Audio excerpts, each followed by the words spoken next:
What's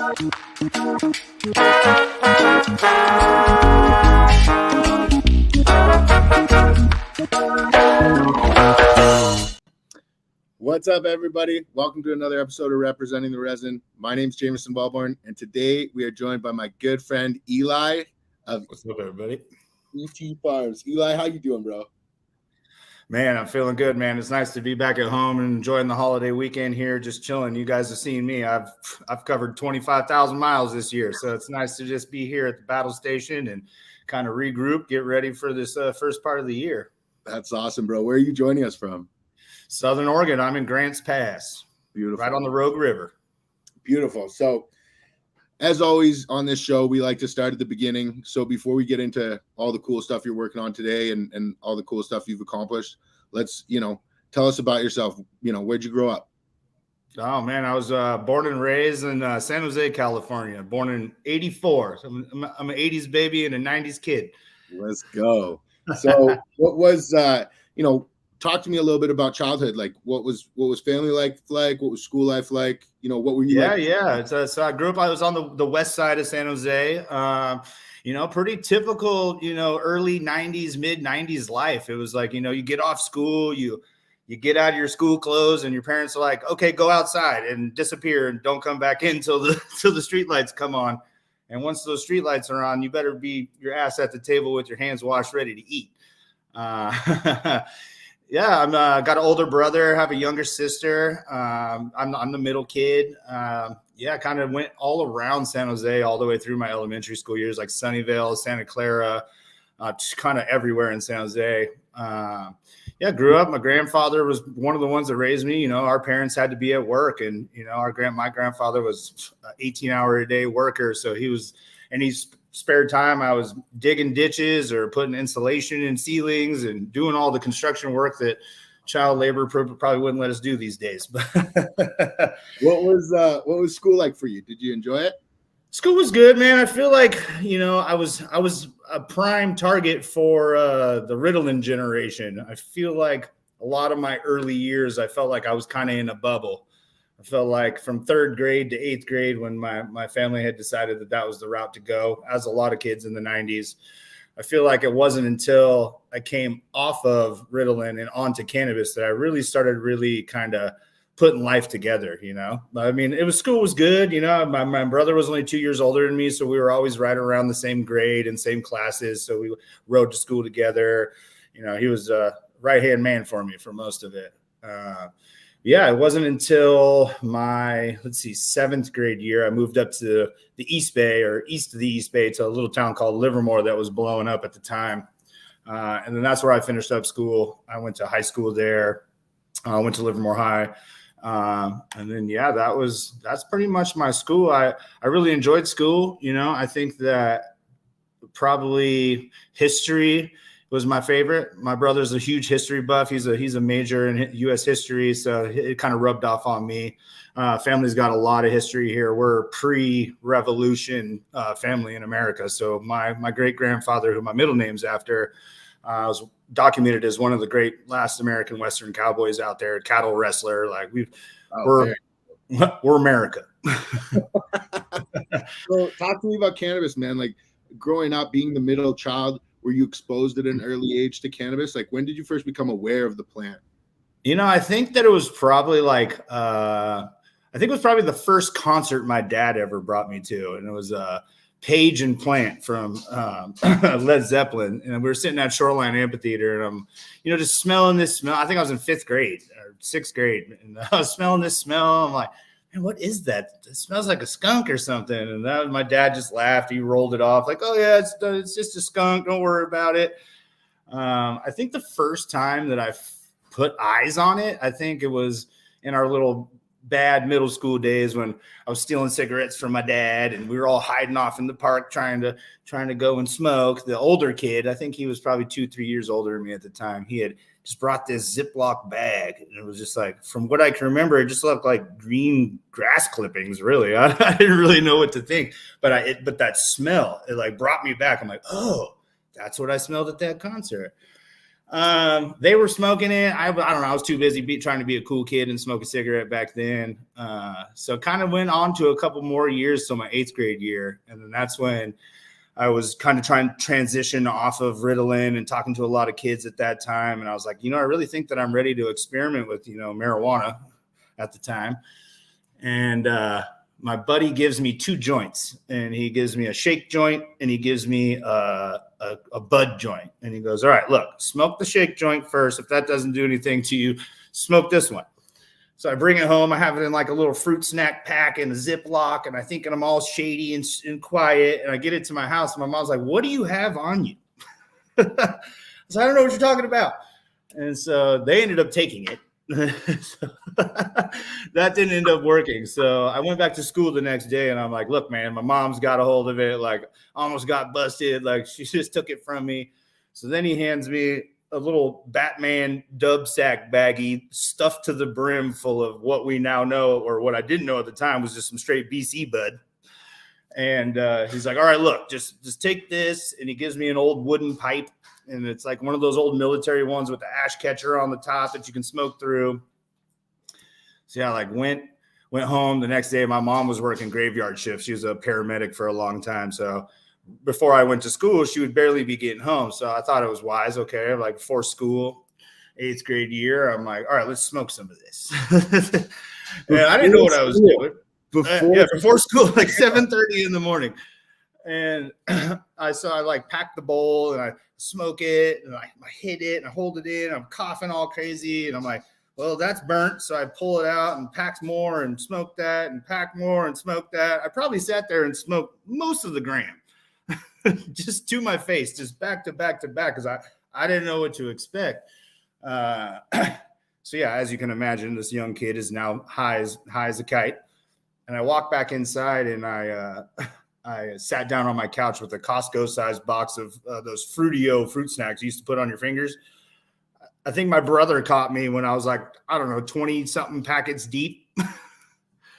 And he comes downstairs and he's just like, yo, what are you doing? And he was always the straight edge. I was the middle kid, trouble kid. And I was just like, I'm so high right now. And all he had to say is like, well, mom's going to be home in like 20 minutes, right?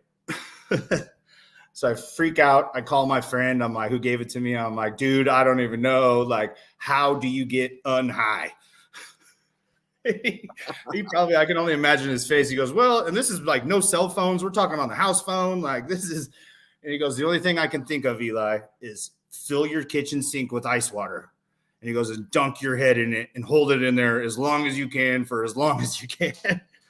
So I took heed and I was like, well, maybe that'll work. So I'm just dunking my head in this water. And all of a sudden I hear the garage door open. And the roll-up door's coming up. I'm like, oh, there's my mom. Oh, shit. So by the time I got the last ice cube out of the sink, I go running upstairs and act like I'm still sleeping for a little bit.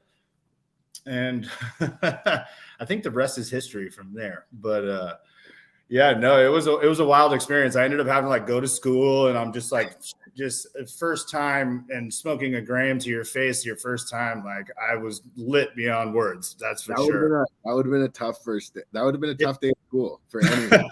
And my friend that kept giving it to me, he kept fucking with me, but he kept feeding me snacks. And so yeah, that was my first exposure to it. That was and then from there, it was really kind of on into high school. Like that was kind of the latter part of my 8th grade year.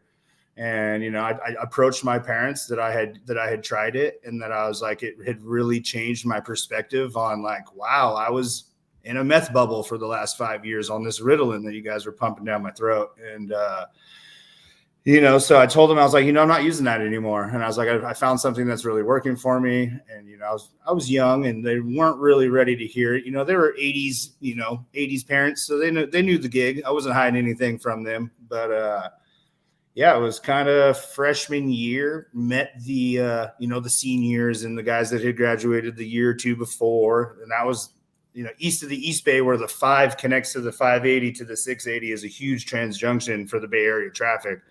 So it was tons of BC bud coming through there. And that was pretty much most of it through high school was just, getting the sacks from the older guys and smoking at lunch, deciding whether you're going to buy a burrito or whether you're going to smoke weed that day. That was kind of my entry. Were all Easters at that time, or were you getting? Funny enough, I didn't even see like Mexi brickweed until my senior year. It was in my buddy's ashtray of his '88 Cutlass that we were just like bumping. Brother Lynch hung and just dumping around, smoking weed, and I was like, "Bro, what's that in your ashtray?" And I was like, "Is that like grass or something?" And he goes, "No, that's Mexi, bro. That's what we've been smoking before the BC came around." I just like took it. I'm looking at it. I'm like, "This isn't weed."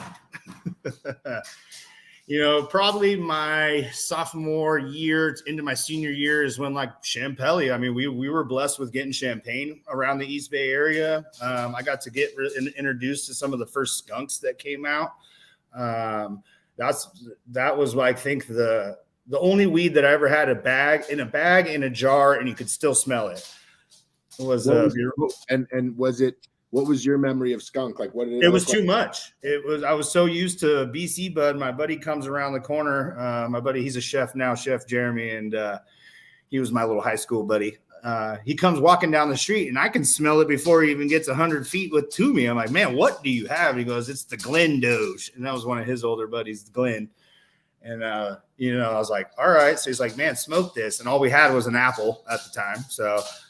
Apple rips, and I am coughing and choking and like, "That's too strong." Like, what? No, that's not weed. It was really kind of my first intro into my memories of like what quality grown cannabis was all about. I mean, it was cured right. It was, everything that we got from BC was pretty moldy and wet and just smelled like pumpkins. Really, we got kind of the tail end as we were young. Yeah.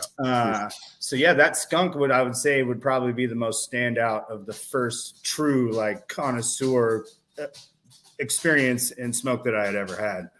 And I mean, not to like sidebar this too much, but like, what are your thoughts on this matter? Like, do you feel like it's still held and around? Do you feel like it was gone and lost in raids? Do you feel as though like the skunk itself?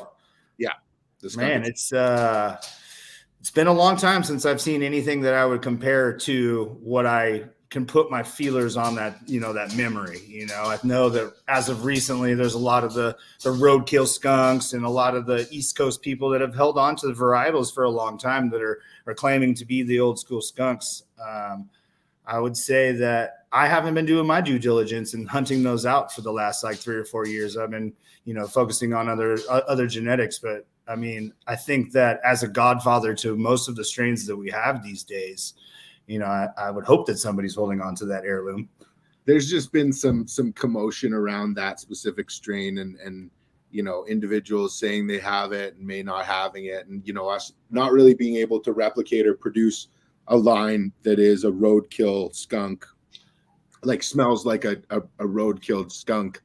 Yeah. Flat possum on the highway. Yeah. Yeah, exactly. But yeah, I don't want to detract. I want to get back to your story. So, by sophomore year, you're really into cannabis. You're sort of tapped into the culture. You're starting to see, the high end and the things coming through the California sort of pipeline, so to speak. What came next for you? Like, did you start moving? What was your next move? I think from there, like my senior year, I think is when it pinnacled for the high school flower. I think that's when we finally saw that pink champagne.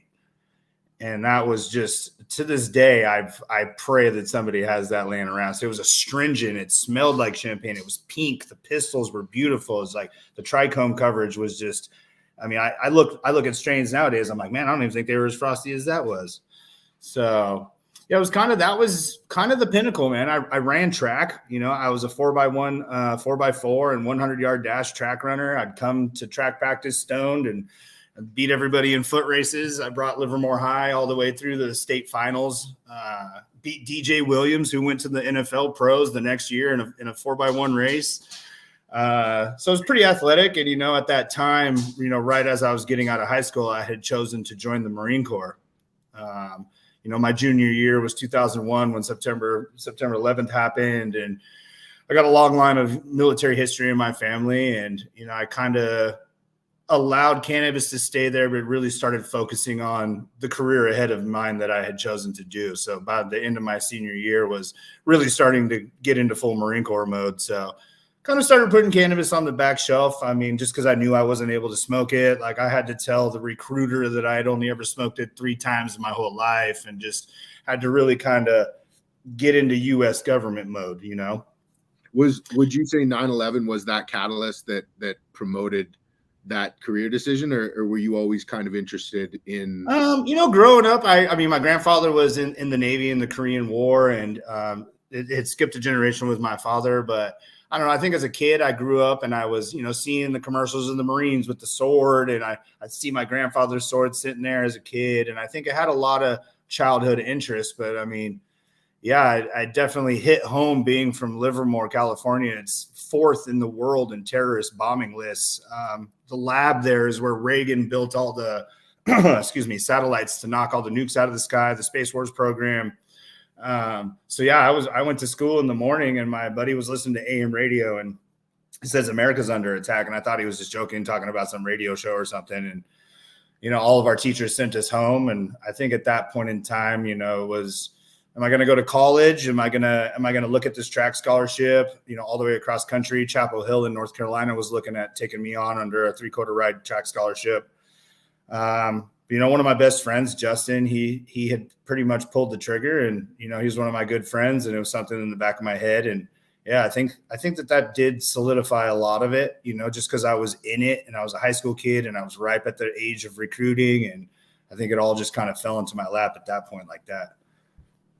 So like, how did you walk into the recruiting office and say, sign me up, or like, how'd that whole, my friend had already been working with a recruiting officer that was the local recruiting officer in town that was pretty much talking to all the high school kids from both the major high schools in our area. And it was, like I said, I was the pothead kind of lackadaisical kid. I wasn't your typical, jarhead mentality of like, let's go get some. And, it was an interesting decision. And, if I was going to decide a branch of the military, it was always going to be the Marines. So yeah, then I went into the recruiting office with him one day, my friend that was going already. And yeah, just kind of started the path to, recruitment, which was taking your ASVAB tests and going and getting all these physicals and the process of getting into boot camp. So that was 2003. I actually ended up on the yellow steps of MCRD San Diego, which is where they train Marines down there, standing on the yellow footprints, which is green light, go, you're about to get thrashed for the next 13 weeks. And I'm like, it's St. Patty's Day. Like, I should have a Guinness in my hand. Like, what am I doing standing here? But yeah, I mean, it was a career path that I'm glad that I chose. I wouldn't take it back for anything. We did a lot of stuff for the U.S. government that I'm not going to go down that channel. I don't think this is what this is here for. I love this country and I love everybody in it. And I think that I went and fought for the freedom that I thought we were fighting for. And yeah, I think 2007, moving forward, getting out of there, I was in San Diego, and an Army recruiting officer was trying to give me 2 pay grades in any job that I wanted, but I found out I was having my son like a week before. So I was respectfully declined and took back off up to the Bay Area. A hot mess, 21 years old, not knowing up from down, left and right, not really getting any support. We were really vilified for taking on the roles that we took on over there by a lot of people. And so, yeah, I was pretty lost in the sauce, honestly. Like, I didn't really know which direction to go. I knew that I had my GI Bill and I could work towards college and everything with that.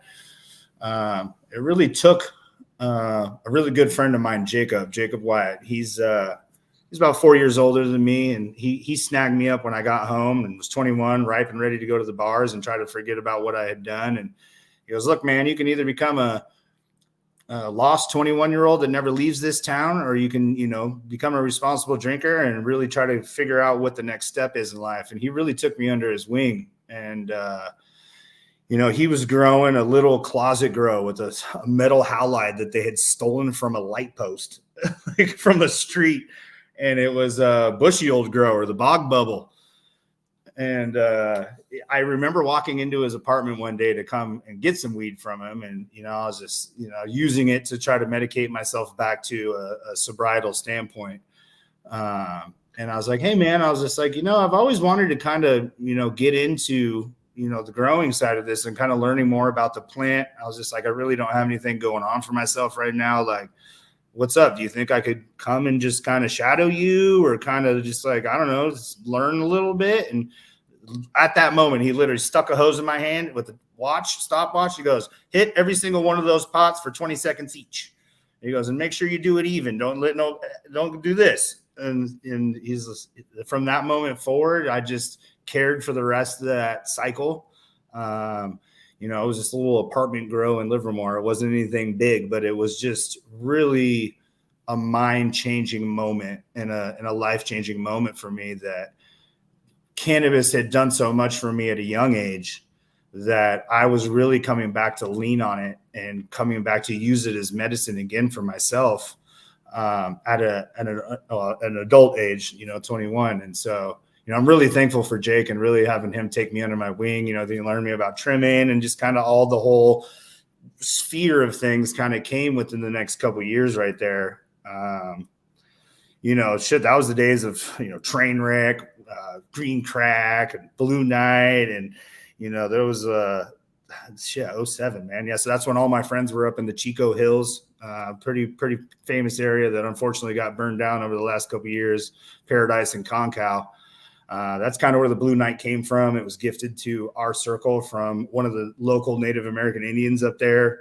It's kind of one of those cult strains that has hung around Northern California for a long time. It smells just like blueberry IHOP syrup. Wow. It's based off of DJ Short's Blueberry in a strain called Kryptonite too, which is, I think, Cindy 99 on Space Queen, I think. Some early 90s, early 2000s stuff.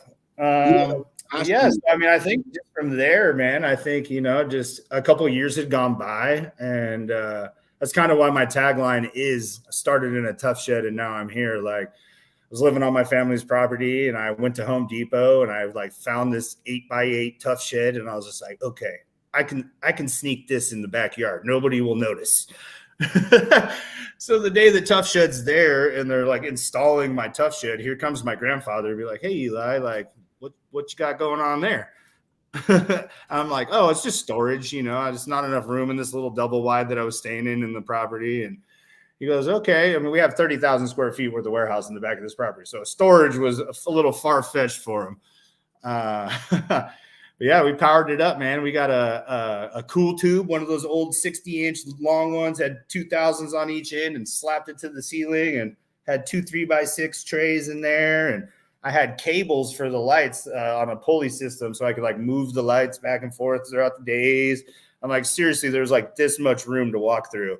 But that was like my friend Aaron Cuddy. He was like the one that really kind of like primed me. He's like, look, dude, he's like, I have all these genetics. He's like, you obviously want to be in this. Let's do this. And so yeah, those were like the AF pack, all the early bananas and strawberry kush, and man, what else did we have from them? Were you getting your resources, like as far as cultivation information, just from those individuals around you, or were you active on the forums at all? Like, not really. I wasn't really active on the forums on the internet back in the day. I mean, I had the Ed Rosenthal Grow Bible, but I had just kind of looked to the friends like Aaron. He's from Humboldt County. He's born, bled, and raised there. So a lot of the resources has come from his history, and them being a little older than me and seeing my anticipation and seeing my drive to really like, I want to do this for more than just, a hobby. This is something that means something to me. So, just rock that first tough shed for probably a good 2 years. I was super fortunate. There was this old school dispensary in San Francisco that opened up in 96.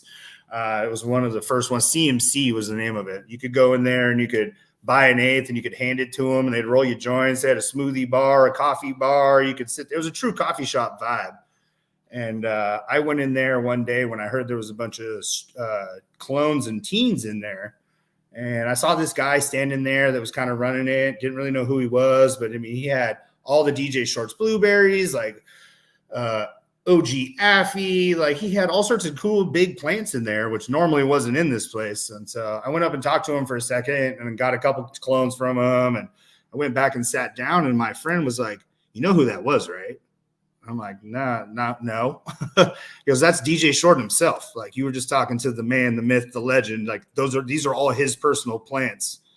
And the feds were nice enough to give this club 30 days notice. They're like, "You guys have been so good to the community. We'll allow you guys to operate for 30 days more."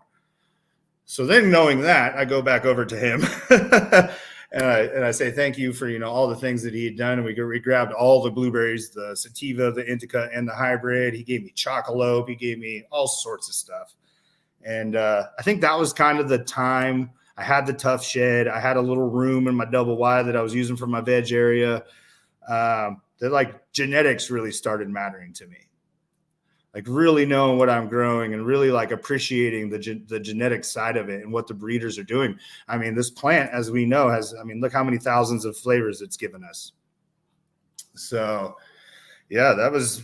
So were you holding mothers and pheno hunting and going through seeds at that point, or were you just holding the packs for a later time when you'd be more prepared? Less on popping seeds at the beginning because I had just been gifted all these bomb moms and teens. But yeah, the first hunt that I hunted was the Chocolate that he had given me. And I mean, he had a little fanny pack on with about like this big of seed packs in it. And because he was DJ Short, there wasn't 10 seeds in there. There was like 60 seeds in there. And I got it for like $100. And so that was really like in my sativa days. I loved sativa back in the day. It was that espresso coffee. Woo! As we all know, if you guys remember, chocolate was like 90% sativa. So yeah, that was the first one I ever did. It was a lot of like cantaloupe hazes that came out. I was really looking for, what we knew is getting on BART in the mornings and going and buying chocolate Thai from the Rastas in Berkeley. Like I was like, where's this chocolate Thai at? That's what I was really looking for. But were there any other equatorials from his lines that had those same effects as the chocolate?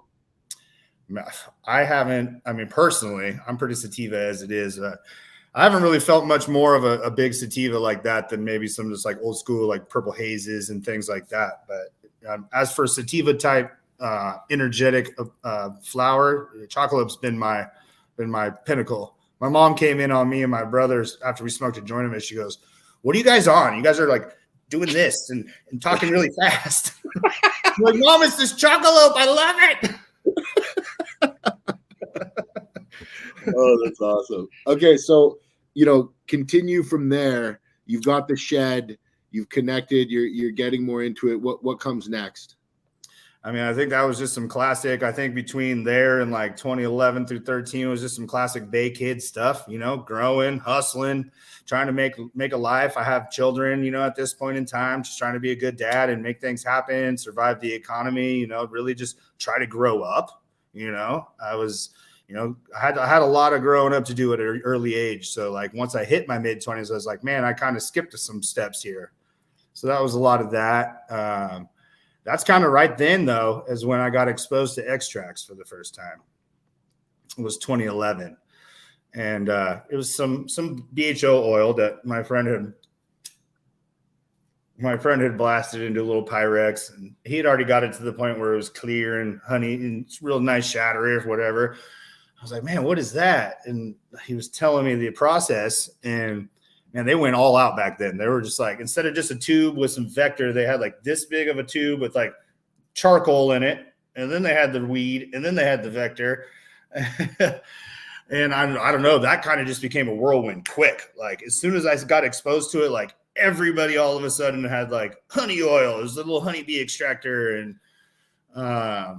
yeah, it was like kind of had started messing around with it myself and just was like, okay, it's just like, open blasting like everybody else was doing. And then I had a chemist friend, and I hope that somebody that watches this video can back what I'm saying right now. So there's a book from the 70s called The Cannabis Alchemy Book. And within that book, I'm sure you might have it on the wall. Within that book, it talks about isomerization. It talks about isolation. It talks about all these things, and it has all of the chemical properties and way to do it written within the book. There we are. So my friend was working at a lab in Berkeley that was specifically like stripping DNA apart and being able to like mess with it on a genetic level. So for lack of better words, he borrowed some lab grade ether every day that he was leaving work. So after about 6 months of him borrowing some ether, we had a little 500 ml jar. And so we were going to attempt to make pure Delta 9 THC. That was the isomerization process. So I'll try to run through it quick, but it's Blaster BHO, which we started with Trainwreck. Blaster BHO. Then once you have your kind of wet, getting towards batter style consistency, we put that in a siphon filter and we poured the ether on it. That melted all the butane hash into ether hash. We allowed that to sit in the siphon filter for 8 hours and drained the bottom and got all the particulate out. Now we had this neon yellow floating ether hash inside the siphon filter. Then we put it back into a pot and cooked that down. And now we have this ether hash jelly that was just one rip, just sent you to the moon. And obviously there was probably tons of ether still in it. So then from there, you take 99% pure sulfuric acid, which sounds crazy, right? You're like, acid? What do you mean? And so, yeah, you weigh the ether hash and then you put the sulfuric acid per 1 drop per gram. So now you've isolated and attached that acid, and it's supposed to take all the THCA and turn it into Delta 9. But now you have an acidic product that we poured lab grade sodium bicarbonate, basically baking soda, and poured that in it. And now we're like, okay, great. We ruined it. Now we got this sludge sitting here, and you got to pour that through salt. And then basically what comes out is like a sugar consistency, sugary battery kind of consistency that, I mean, we didn't have dab rigs back then. We had hookah coals and hot knives. But yeah, no, that's, I think, the furthest point that we had pushed science at that point with extracts is going off this book. My chemist buddy was like, luckily you guys didn't do it directly out of the book because the publisher flip-flopped some shit. He goes, you guys could have blown up straight up. So he's like, don't trust what's in the pages. Yeah, that's wow. Yeah, that was kind of my experience. And man, there would be people, we'd just come over and just people would be staring at the wall for 3 hours, be like, what is this? I'm like, don't worry, it's weed. So were you hit? I mean, how long till you took your first legitimate hot titanium dab or swing nail dab? Like, was it a while? Man. Did that happen? So, no, honestly, probably right around the same time. So my buddy Josh Stone, he's the holder. He's in the Canna Bible 3. It's his banana. It's his bull rider. It's his strawberry kush, his original pure kush. Amazing glass blower. He gave me and my friend Aaron that I was talking about literally, and you can dig the history, one of the first, if not the first, nails and rigs. It was a 10 millimeter bubbler attachment, male to male. It had the glass nail on top of it, and it had a dome. It was beautifully wig-wag worked blue. I cursed the day that my buddy's ex-girlfriend accidentally broke it because it should have been in a museum. But yeah, we went around to the biggest smoke shops in California, all around the Bay, Big Al's in Berkeley, we were Up and Smoke in San Jose, Paramount Imports, like all the big glass houses. And they looked at us like we were some straight druggies. They're like, what is this? You're like, you got to hit it with a torch, and then you put the what, and you got to do this. And we're like, yeah, trust me, this is what's coming. Like, and nobody believed us. All of them turned us away like we had some meth apparatus in our hand. That's crazy, bro. That's wild. Yeah, Josh Stone. Yeah, he's a good guy. He's at a Southern Humboldt. That's super cool. So you made an attempt at getting the domeless nails to catch on, and you were just slightly ahead of your time. No, they were still domed. Yeah, they were still domed. Yeah. Still domed. And what happened next? Did you get really into open blasting? Like, were you? I think we kind of just really used it for supplementary. We used a lot of our sugar leaf, a lot of our smalls. It was just kind of fun to do. And, it was worth, everybody was, we didn't know about purging or any of that. We'd scoop it out of the thing and flame would come off it. We're like, oh, just blow the first hit off. Like, don't worry about that one. And, it kind of was, it was a thing, we definitely stayed at it. I can say I have some pallets of Power 5 under my belt for sure. But no, it was, just kind of focusing on cultivation, man. I'm a flower guy. I will always have a joint in my hand. I feel like the essence of why I'm into solventless and what rosin brought me to, especially early in the days with flower rosin, was because it was close to this. It wasn't that. It wasn't the BHO taste and whatever that had done to it. But yeah, so at that point is when I kind of picked up. That was the Prop 215 days, are obviously under full swing for everybody, but it was kind of fresh for me, and started a collective. My grandfather allowed me to move into some warehouse space, and we were able to build like a booth that could hold 30 lights. Hustled my life away to just build it to code. He wanted it with sprinklers and all the things. So I was broke multiple times trying to get that built. And then, who you guys know is Sumar Farms, who's been cleaning house around all these competitions recently. He was one of the first guys I met when I moved down to the South Bay. He was a Sumar at the time. He's Sinister Racing. The man makes, if maybe the world's fastest Honda, front wheel drive for sure. Like, the guy's got some crazy cars. He took me under his wing, and that's when all I could afford was 12 lights. I had this big 20 by 30 by 10-foot room with 6 tables in it, and that was the cube and slab wrap. We put all the slabs down and wrapped them in plastic and cut the X's out with the 4x4s and flood and drain. I feel like that was kind of like where my first move into like semi-commercial growing was. It was a little more than what I needed. So we had gotten, and we were a full single source collective. There's a lot of people dodging around what that meant, but I was taking care of a lot of people with their medicine. So yeah, I mean, that was that was when we paid $3,000 for an OG Kush cut that took 4 months to get. And when I got it, it was unrooted and it had every bug known to man on it. Were you, during those 215 days, were you going to market with a brand, or were you just taking care of patients? Or it was just mostly taking care of patients. There was some smaller, like mom and pop style, dispensaries that were open at the time that really liked our product. And I think the biggest one was pre-connected days. Luke, he owned this club called Purple Elephant in San Jose. So did a lot of work with them back then. And that was, a lot. That was kind of the glory days of the duffel bag boy. You'd go into these clubs and like every dude in there has got 20, 30 pounds on them. Yeah.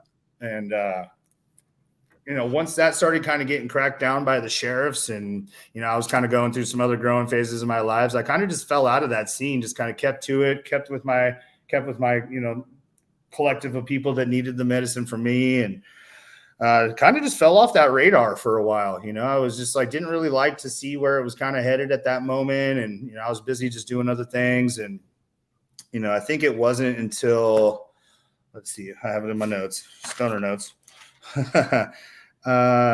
Shit. Yeah. Okay. Yeah, that was 2016. In beginning of 2016 is when, we're open blasting and growing. And my buddy comes to the shop and he goes, "Bro, check out this page. It's the Sasquatch rosin press." I'm like, dude, what is that thing? I was like, why is it $5,000? Like, what's going on? I'm looking at it. I'm like, that's like a bottle jack with some springs. Like, what is that meant to do? He's just like, it's made to make hash. And I'm like, but how? And he didn't really know. I didn't really know. Like, nobody really knew. It was new. And, some select sub people obviously had already been washing and doing all that. But I stuck my neck out there. I paid them, I think it was like $3,500. It wasn't $5,000. I paid them $3,500 through the internet, barely any communication other than, here's my money. And I was like, okay, so either these guys are going to be the feds or they're going to have something cool. I'm like, I hope I really didn't mess up right now. And I had ended up getting a leg injury where I couldn't make it up to the cup that was happening in San Francisco. So Joel and Jessica and the Matt and all the squad from the beginning of Sasquatch came to my property. I just invited them there, which I never invited anybody to. I was like, all right, well, here's the moment of faith, right? And they showed up and they were the coolest kids on the block, right? They were just so humble, and like they're like, here's your machine. It was beautiful, bright, shiny thing. And like my buddy was literally open blasting at the time when it was getting delivered. I was like, hey, put that shit away. I was like, come check this thing out. And I was like, I happen to have a bunch of trim bin sift laying around. I was like, hey, do you guys mind hanging out for a little bit, kind of running me through this a little bit? And, absolutely. And, ran through the sift and made some, dark, bold sift rosin. It was trim bin hash keef that it wasn't taking care of at all. But yeah, as they were leaving, I told them, I was like, I really want this to be, I see what's happening here. I don't know. I hadn't seen it, but I was feeling it. And I was just like, I don't want to do this blasting anymore. I was like, if we can do this with literally, I always call it, and I always will. I'm like, with a fancy panini press, like, I was like, this is the way to go. And so yeah, Joel invited me down to Temecula to their headquarters. I said, hey man, I just want to kind of learn a little bit more about what's going on here. I don't want this to be a little shop toy collecting dust. Like, what's good? Let's put this thing to work.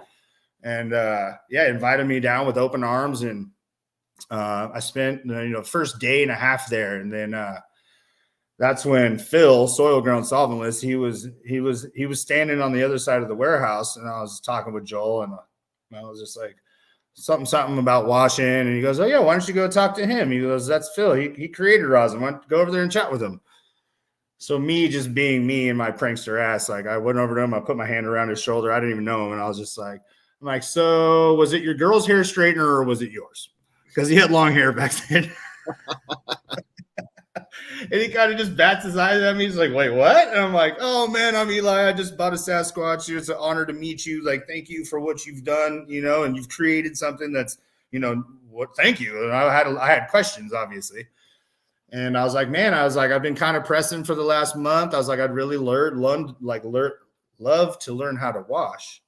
And Phil, once again, they're just such great, humble people. He's like, man, come down to Pasadena anytime. He goes, I'll teach you. Come on down.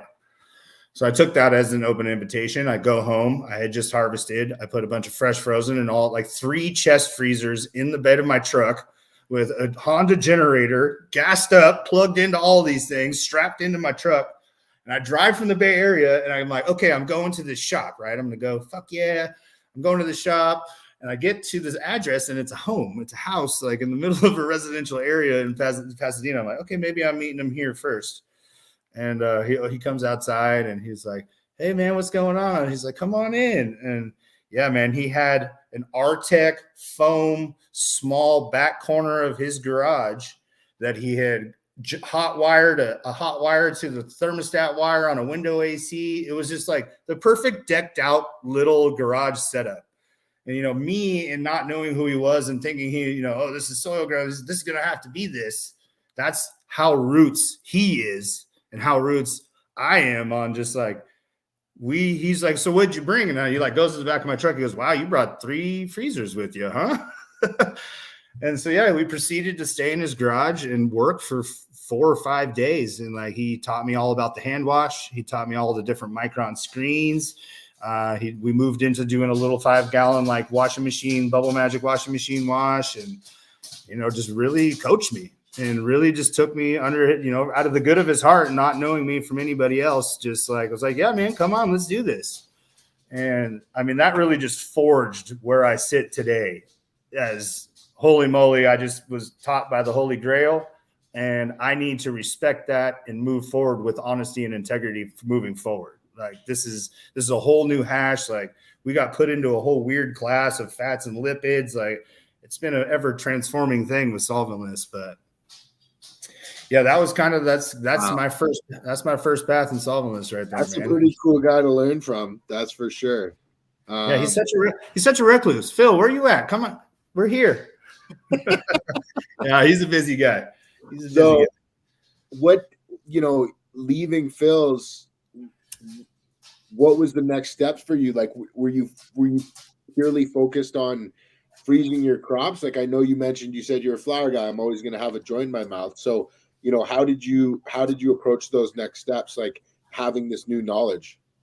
I didn't really mess with fresh frozen up until just really freshly freezing my smalls and trim. Right. I hadn't never dedicated a whole plant fresh frozen.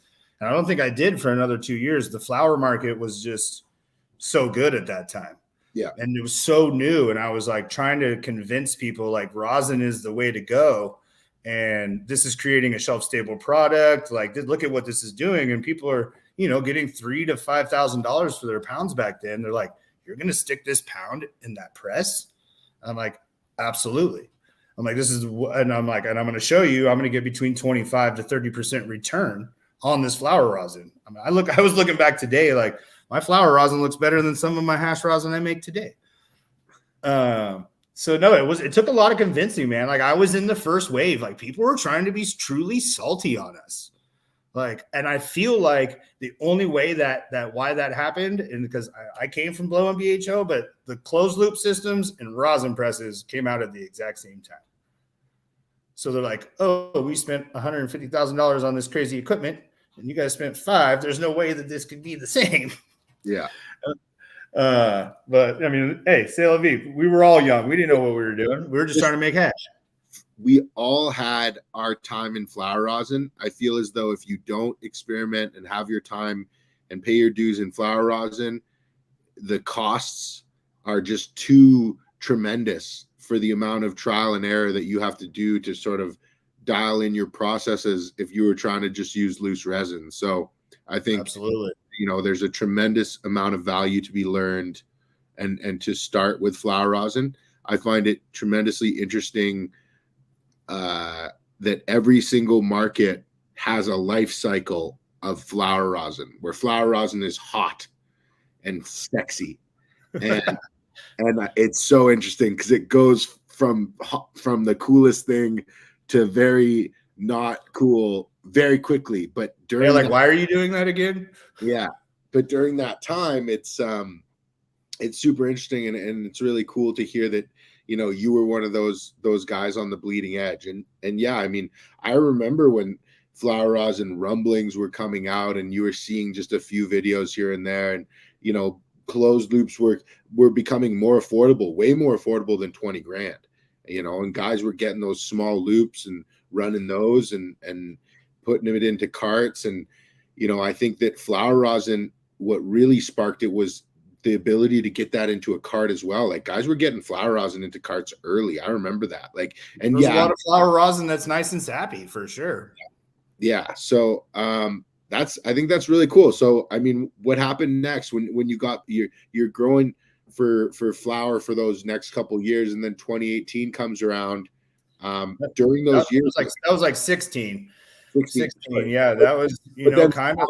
I came out of Phil's house with a whole new light. It felt like I had a lightning bolt coming out of me, and I was just like, but still at that same time, like I was privileged enough to go and learn that from him, where then I was trying to translate that into the masses of like, I just have learned this skill set. We're going to make this equipment and this methodology work to its maximum capabilities. And that's kind of the Marine Eli that comes out of me all the time. And I'm a Virgo too, so it kind of goes hand in hand. But yeah, I mean, from there, like that's when I was like, all right, so now I'm growing really good flour, and now I'm proficient at making sift and flour rosin. I hadn't started making hash rosin yet. I hit the streets again. I was like, all right, it's time to go, Eli. It's time to get back out there. ET Farms wasn't a thing at that point yet. The T in ET Farms is actually my partner, Troy. And I met him through the Chico family, early 2000s. He's the one that had the Blue Knight and all that. He's been a rock solid best friend of mine for a long time. But yeah, I kind of came back through, and I started in San Francisco. I went to a dispensary up there, or club still, what we could call them, called MetaThrive. And it was literally like an Apple store. It was like glass domes with little pinchers holding the fucking nugs. You could see them with cool high def cameras. They had a really cool bakery section. And I met the buyer that day, and I so happened to have a suitcase full of 6 different quarter pounds of, I had grown 6 varietals in my 25 light room at that time, and they all just came out perfect. So I got the quarter pound of the best ones that I could get. And it was Bubba, OG, Glue, Pine Tar Kush, our Blue Knight, and then J1, Jack Herrera strain. So I had a little bit of everything. I had a couple gases, I had a sativa, I had a fruit, and I just sat down in front of the buyer, who we all know now is Matt, who started Turtle Pie Co. He was the buyer back then, and he kind of was like, I just pulled one jar out. And he's looking at it and looking at me and looking at it. And he's kind of giving me the nod. Like, he goes, so who are you again? I'm like, well, I'm Eli. Here. I'm like, I'm Eli. What do you mean? Like, he goes, yeah. But who are you? I'm like, what does that mean? And he goes, well, do you have an Instagram? And I'm like, no. I was like, the OGs that raised me would have bitch slapped me if I would have put weed on the internet back in the day. He goes, well, that kind of really like, you should look into that. And so they liked my flower. I was the primary provider of my Gorilla Glue 4-cut that we called the 90s glue. It was just the stickiest, loud, like what glue was glue at its pinnacle. We got it about 6 months earlier than that. So I was their primary holder for the Gorilla Glue there. They also kept my strain, the Blue Knight, as a boutique strain. That was our heirloom genetic. I had a really good relationship with him. I ended up meeting Billy from Golden State Labs, who a lot of people in the industry know is just he's been out there longer than a lot of us internationally and just doing his thing. He met Drew from Green Dog Collective, and it was kind of all of us I felt like we're starting to blossom right when we all met Turtle Pie through MetaThrive.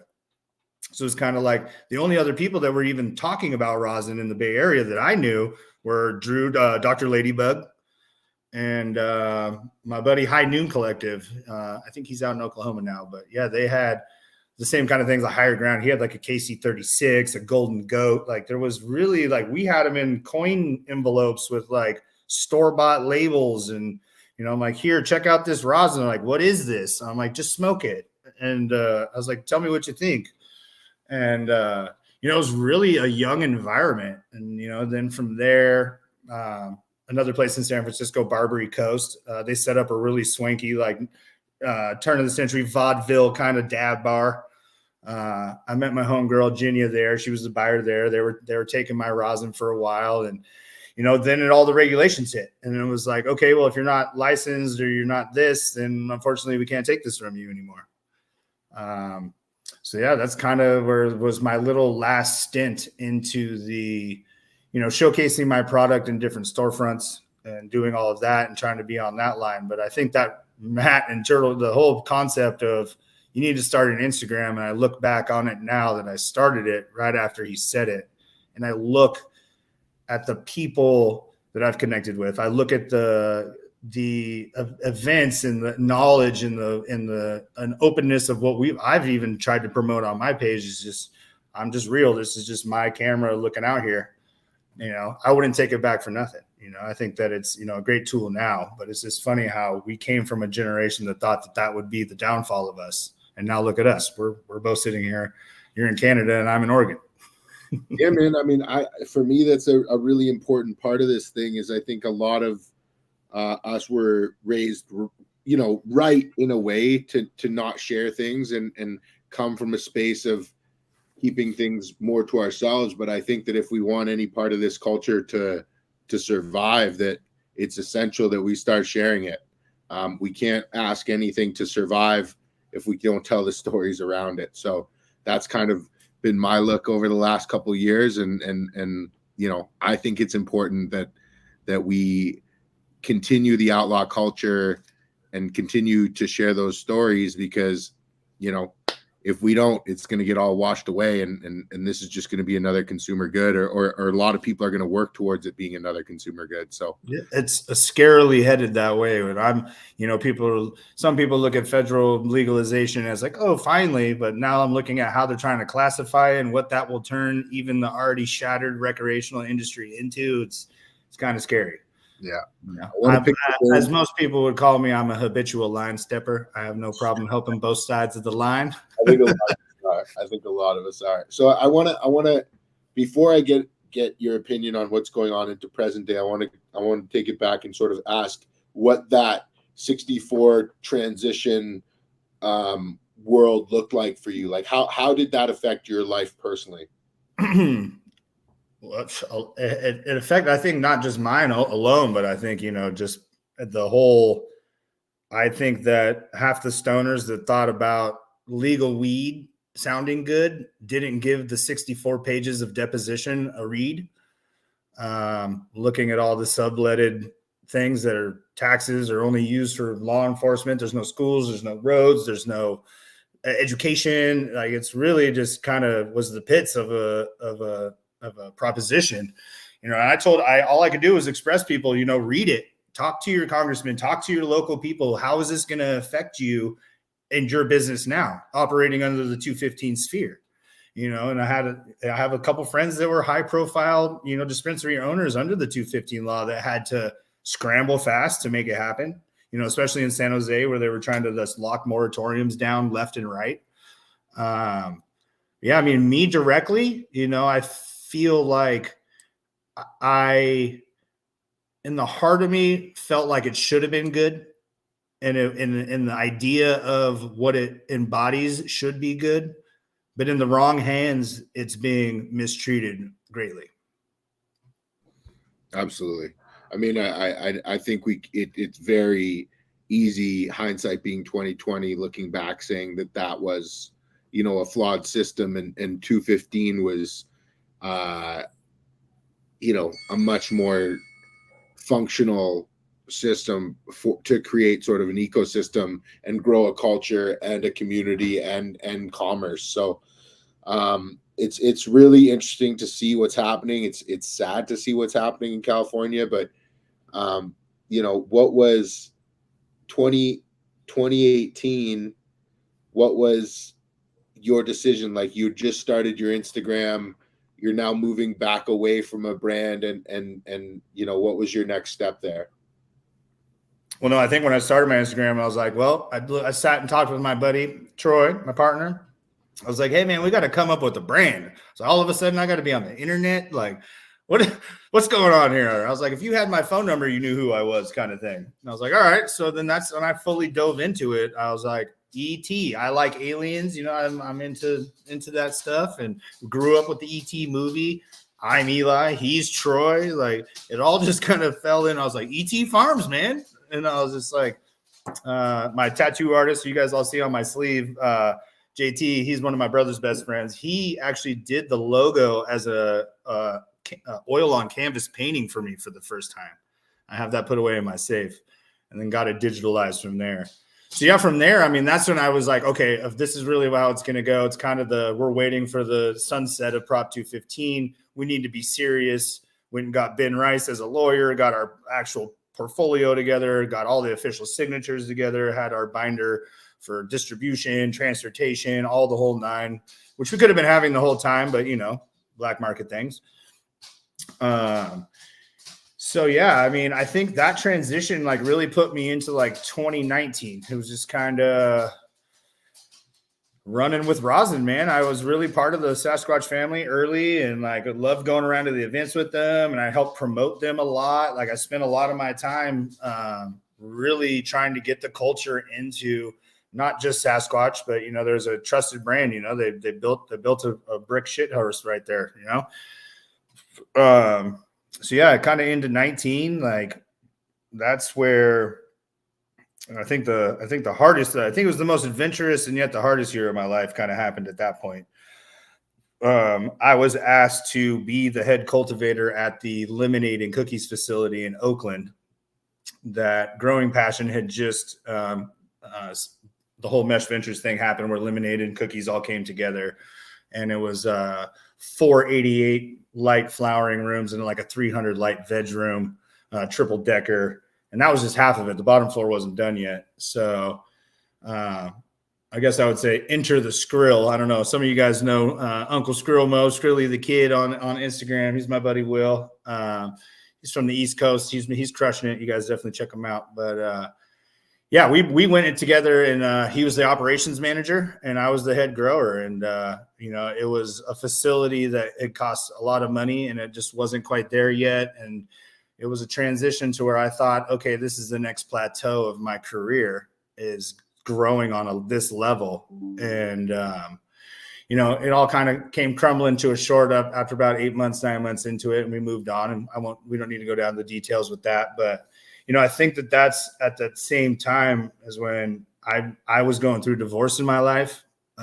Me and my ex decided it was time to split up. And So it's kind of like a career crash and then like a life crash all at once for me. And it was the first time I had felt that empty in a long time. And, you know, it took me a solid year to like kind of have my peers kind of be like, yo, Eli, it's, you know, come on, you're already in this. Like, it's time to keep pushing. And, so yeah, 2020, beginning of 2020, I went out to Santa Cruz. I'm sure some of you guys know the Three Bros Grow out there. There's like three brothers that are legend surfers from Santa Cruz, Tyler, Mark, and Russell. Those guys are awesome. Yeah, it was literally like a week before the pandemic. And we're out there negotiating. They had just built a lab there. They had inside cultivation, and everything was all micro business. And it was my first push into the rec world of hash. That was, you know, 2019, 2020. And like, when I was at Ego Clash in 19, I was like, Eli, are you working in the rec world? I think I was the only one. And so, yeah, I got the Three Bros. We got them all turned on, got a sweet solventless program turned out of there. Their buddy Will's got some epic footage of us just making diamonds and like really showing the community like the solventless can be back on the rec market at an affordable price. And yeah, it was a really strange time to like navigate. The world is closed, but cannabis is essential. I mean, if you look back on it, that's because of the taxes, not the medicine. But yeah, it was a wild time. Like it was, you know, I was seeing, you know, from that side of the organization with a family-based group like the Bros are, like really seeing the benefits of somebody like me or anybody else that have put in the time and ledger to, like, solventless shouldn't be one or two companies monopolizing on everybody. Like it should be accessible to everybody. You know, we got pushed into such like the hashishan culture from thousands of years ago and all the way up to today. It's like this pocketed culty kind of thing of weed. You know, I would drive up when it's if it doesn't bubble, it's not worth the trouble days. You know, we were looking at hard time for going and getting bubble hash in Humboldt. Like, you know, so seeing it from, you know, the recreational side for the first time, it was a really, really great experience. You know, unfortunately, Three Bros had to circle through all their genetics catalog with a new thing that for pass testing, and, you know, hopefully we'll get them back online soon enough. But yeah, that was kind of into the 2020s. And then that's when I took a turn and I went to my Santa Cruz group, who deep ties to Jack Herrera's circle, a lot of old timers deep in the Santa Cruz Mountains for generations. I have a breeding homie, and that's where I started my Frosted Waffles project. I was just like, you know, that's one hat that I haven't taken care of yet, is literally taking a strain and creating it. And I really was, you know, for solventless hash making, especially. So yeah, that's where the Frosted Waffles project started. He has 4 20 light booths. Starts with the pollinating room, then the pick your teens room, then the flower room, then which ones goes, and back around again and it goes. So he dedicates 80 lights to breeding. We went through probably 35, maybe 40 seed packs of the Cookies and Cream V3 from Exotic Mike. I really wanted a lemon dog leaning male. I was like, this male needs to smell like Kim Dog. And I was really lucky in the earlier days with my partner, White Jesus, and everybody, that I got to run a lot of Joey B's Kim Dog strains. I 1, 2, 3, 4, ABCD, Star, Trace, Dogs Waltz, which forever will be one of my favorite terps ever made. That was a Urkel on Trace Dog. What's the terps on that? Blow the neighborhood off. It's the loudest zesty lemon Trace Dog with just that Urkel purple. Like I know BJ SOG Army might be hiding onto it. Hint, hint. Yeah, no. So yeah, you're looking for this lemon chem male. Chem male. And so yeah, it took a long time, man. Hunting for studs is a different beast. You know, it's like, you know, you're always so used to be like, no, I don't want those. And you're like, okay, wait a minute. No, I do want those. And why do I want those? Became a really big thing to me. I'm like, okay. And, you know, under the guidance of somebody that's been breeding for 30 years. And then he had already hunted an ice cream cake V2 pack. It was a really gelato we forward, nice purple ice cream cake. Wasn't all big and bulky like the wedding cake side of it. It was just a nice, pretty plant. So yeah, that's what we crossed once we found that stud with the Cookies and Cream V3 stud. was there a thought on what characteristics the male was passing and what you were looking for in that male? I wanted the Kim Dog structure. I wanted the Kim Dog vigor and veg, and like how I wanted a nice bean pulley. I want to top it 4 to 6 times before I'm ready to flick it. Like I want a nice hardy cush plant. But with the genetics that all of those made up, it's not really cushy. So I was like, okay, Kim.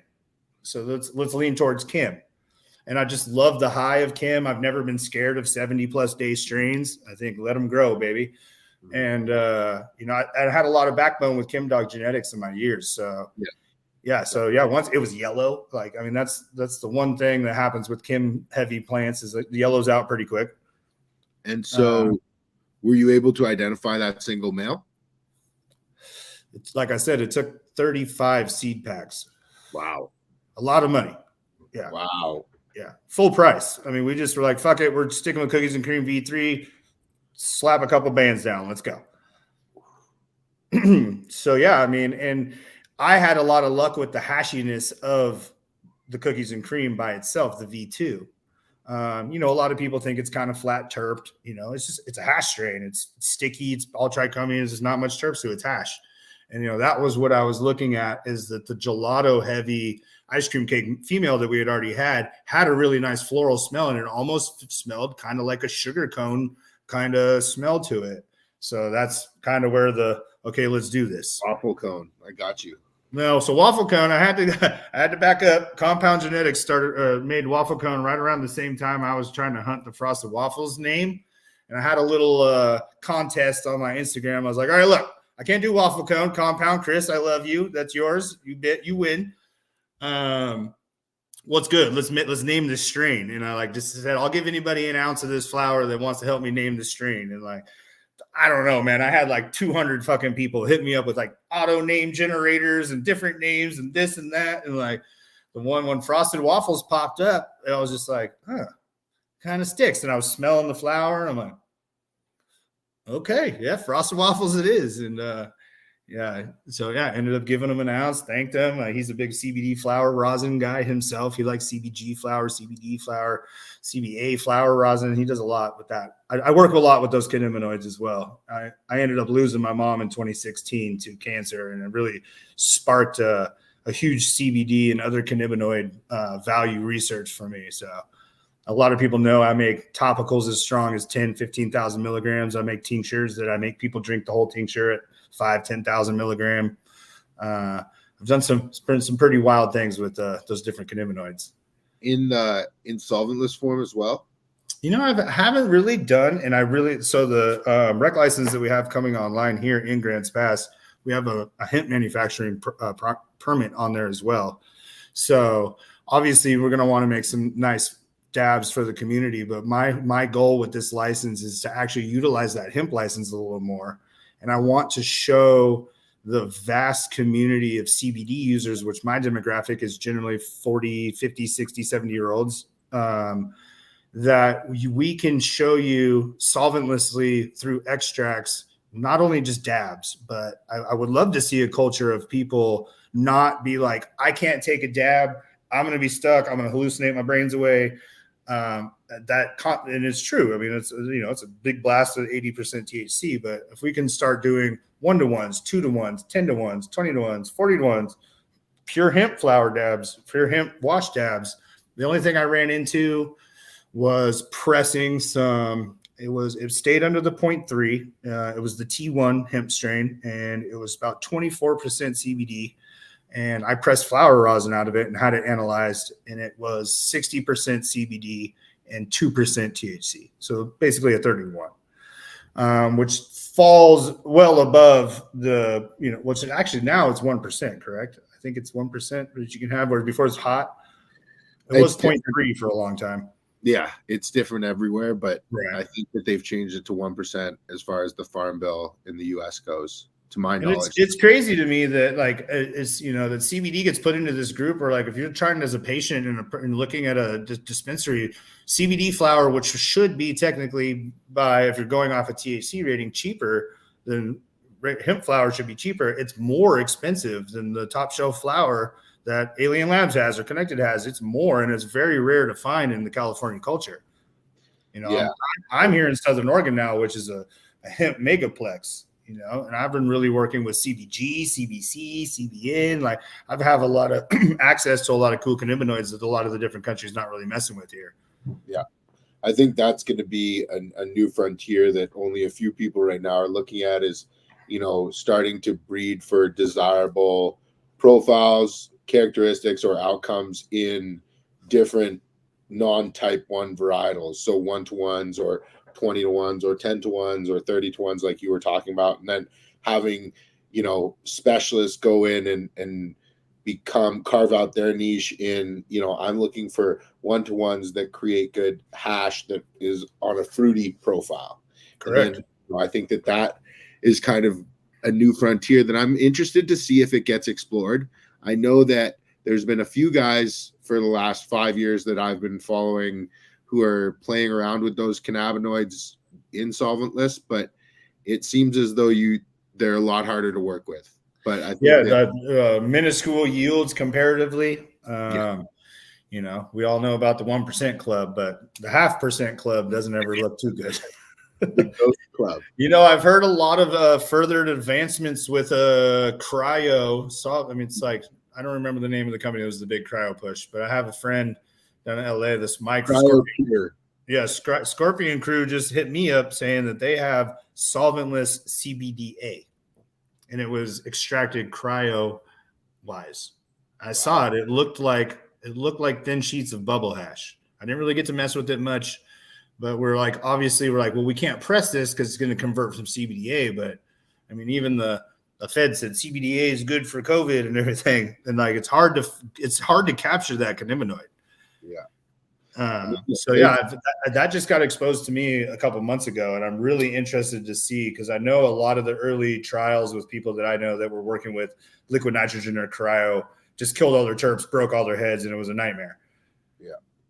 No, there's still a lot of experimentation and adaptability to large scale. We've had this revolution in the last 5 years that I definitely want to touch on in a little bit with machine washing and commercialization. But when you look at where the commercialization levels are in solventless machinery, and you look at where commercialization levels are in solvent machinery or another industry, the scale isn't there yet. So I think that there's a lot of innovation to be had to be able to utilize, what's soon to be some incredibly grown outdoor varietals, at scale to provide product at a value that opens up a new consumership and is, competitive with potentially like a shatter consumer or something like that. But I wanted to ask you about the frosted waffles. So was that one selection on the mail and one cross? Were you working that line? Have you crossed that into other lines? Like, what are your plans with that going forward? Well, that's been the big question. Everybody's like, man, you grew a bunch of that. Where'd it go? We took 2.5 years. We F5'd it. We kept going back on each other. Wow. Probably, tens of thousands of clones, seeds. Out there. We really went for it. The guy's got an 80 light house that's completely dedicated to it. So we took it all the way to F5. And then we went ahead and took it one extra step, and we got it Mary stemmed as well. There was nothing wrong in the rooms. Everything looked good, but I was like, A, let's put this on ice. And B, if there happens to be anything, let's just might as well polish it up and make it nice and shiny before we send it out. There's only been 5 farms that I've given it to. I wanted to see it. I grew it indoor personally. I wanted to see it greenhouse. I wanted to see it outdoor. I wanted to see all the different conditions of living soil versus salts. So I've been running a couple trials through, and there's a couple potentials that I've been talking to. The original Dankster, the Stay Fly crew out of Southern Oregon here, biologic living soil farm. He makes all of the Jiffy cakes, the Cot cakes, really outdoor breeds for the environment here in living soil conditions. He's talked about, he's like, yeah, bring me the waffles. I'll throw it out there when I do my pollen chuck next year. Missed the window on that one. I'm going to talk with Rozkaya a little more at Moth this upcoming month. I would love to see coffee on it. I think that they're both just hashy strains, and you could do coffee and waffles, right? They go hand in hand. Bro, coffee and waffles. Let's get it. So yeah, I mean, I've held it close to the hip. I do have one of my buddies, Well Rooted Genetics. He's out of Oklahoma. He's running it. He's ran 2 or 3 runs of it. Everybody out there is loving it. It did 5.5% terps on flower, about 35% THC. I know where tests are at these days, but to see flower actually click that high was really nice. Because it's not necessarily the crazy nosiest thing. It's ice cream cake on cookies and cream. It's not the crazy jump out of the bag. It's a very, very deceiving, wow, this is going to be a workable high. And then within 20 minutes, you're standing in front of your refrigerator being like, whoa, what am I doing here? So, it's a really good base platform, and it has a lot of pride to me. I've had a lot of good farmers that have put it through, and every single one of them are loving it. They're like, outside, it'll never finish. Indoors, I like pulling it like 69 to 75 for the tops, so a lot of commercialization on farming that are scared of going over 55 days these days are not going to want to run it. So I think by hybridizing it and starting to then toss the hybrids out to the public and like, let's see what this thing can really do over the next 6 months to a year. I think that's a really good direction of where I'd like to see it taken. And anybody that has new pollen, let's toss it on it. I can show you guys all of the COAs, all the flower. It's been all the melt. It's all on my ET Farms page. I blasted it all over it for the last year. As somebody who's put the work in, dedicated the time, energy, and effort into these projects and understand the amount of money that go into,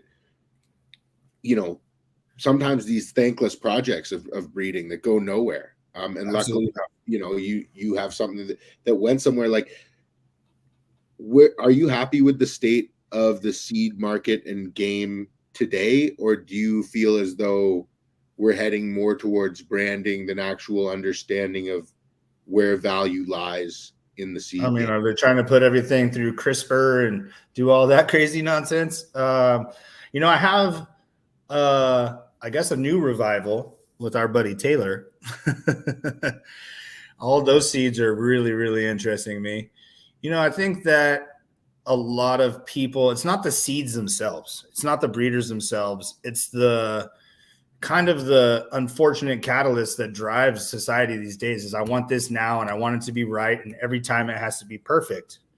And instead of doing what I like to call the Lord's work and really dedicating your time to like, no, look, I need to number every single one of these. I need to not top these ones and top these ones. I really need to do the dedication it is to really see what these traits are, what you're really looking at, But do you feel as though we're in a market today that will reward you for all the effort, care, and energy you're taking compared to somebody else that was smashing 2 things together, creating a polyhybrid, and then charging maybe 75% of what you would propose to charge for your work? I mean, absolutely. I think that everybody that's on your Boy Scout patch list, like pheno hunt a run, create something, do beyond taking cuts from somebody and flowering them.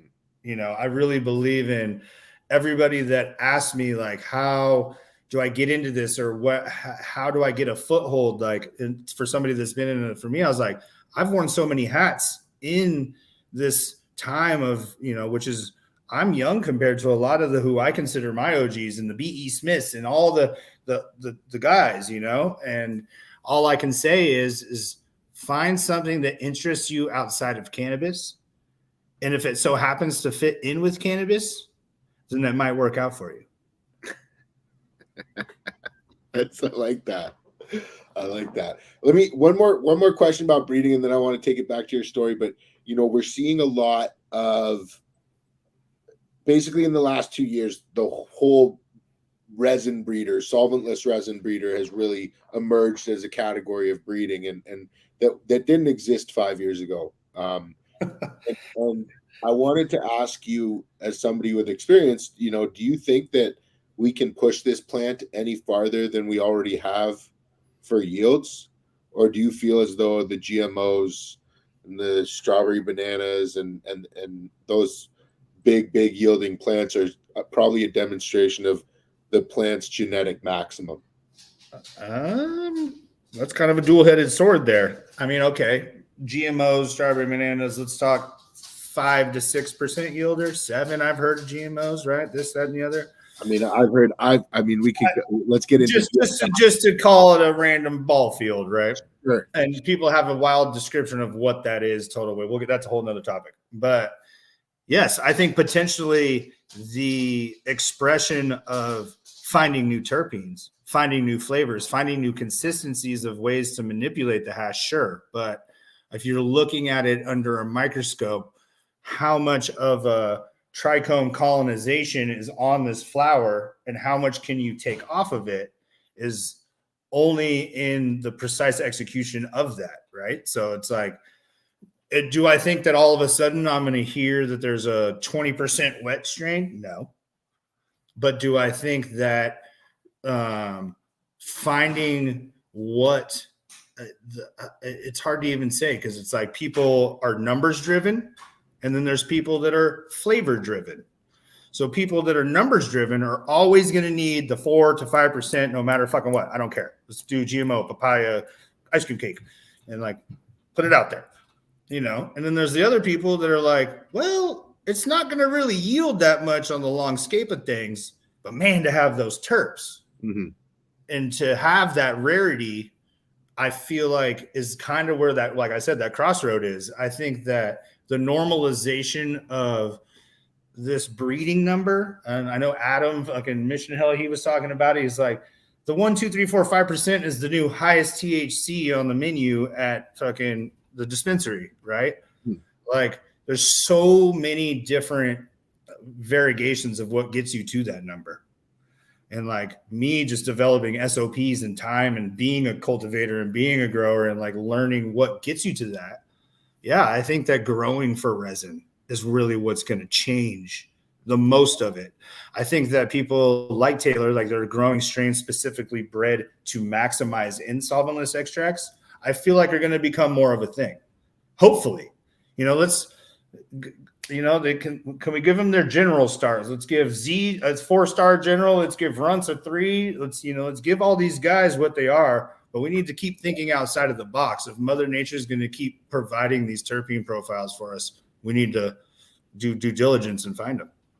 Taylor is Little Lake Valley is providing building blocks on building blocks of washers, and he's re-strengthening his males with new genetics and building those males every year from seed stock that he's working on. So he's working on both sides of his lines towards his whole life is solventless. So, I mean, I think that when we have more focus like that, we're going to be able to have more depth of flavor. But what I want to ask you is, do you think that we're going to get dramatically higher yields? Do you think that we're going to be talking about dramatically higher yields in 36 months than we are today? As far as I don't necessarily see what's dramatic as in 1 to 3%, 5 to 10%.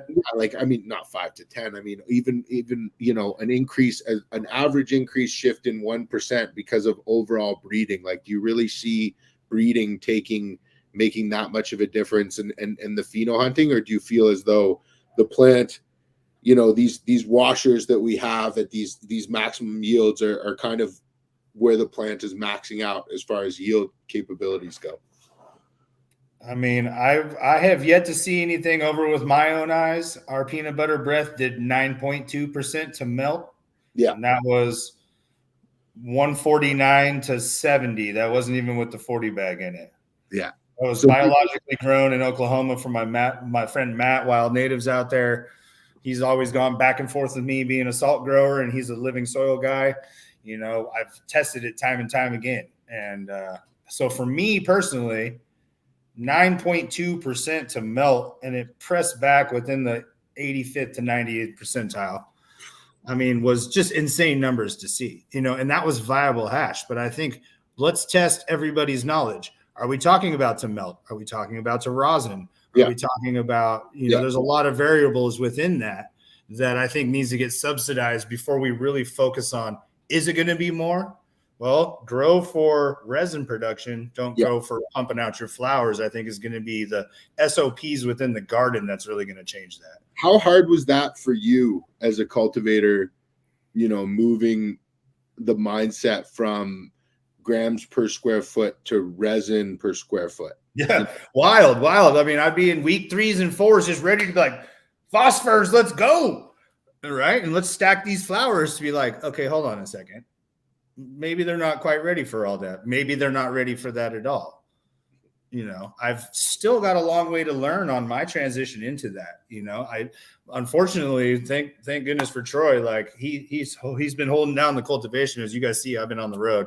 I hate being away from my flower houses, but I got a great team that's holding it down. But yeah, I think in the long run, and the answer of that is, I think that no, I don't think that there's going to be some GMOs are 7 or 8. There's going to be a 10 to 12 anytime soon.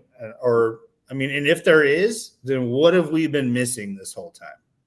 Yeah, no, I think it's an interesting topic to always touch on and see where people think, because a lot of people are pheno hunting and breeding for resin now, but I think the diversity we're going to get is pulling flavors in with more acceptable yield numbers. But as far as the performers, the top performers in yield, I think we're going to have a hard time pushing that number as far as just what the plant can bear.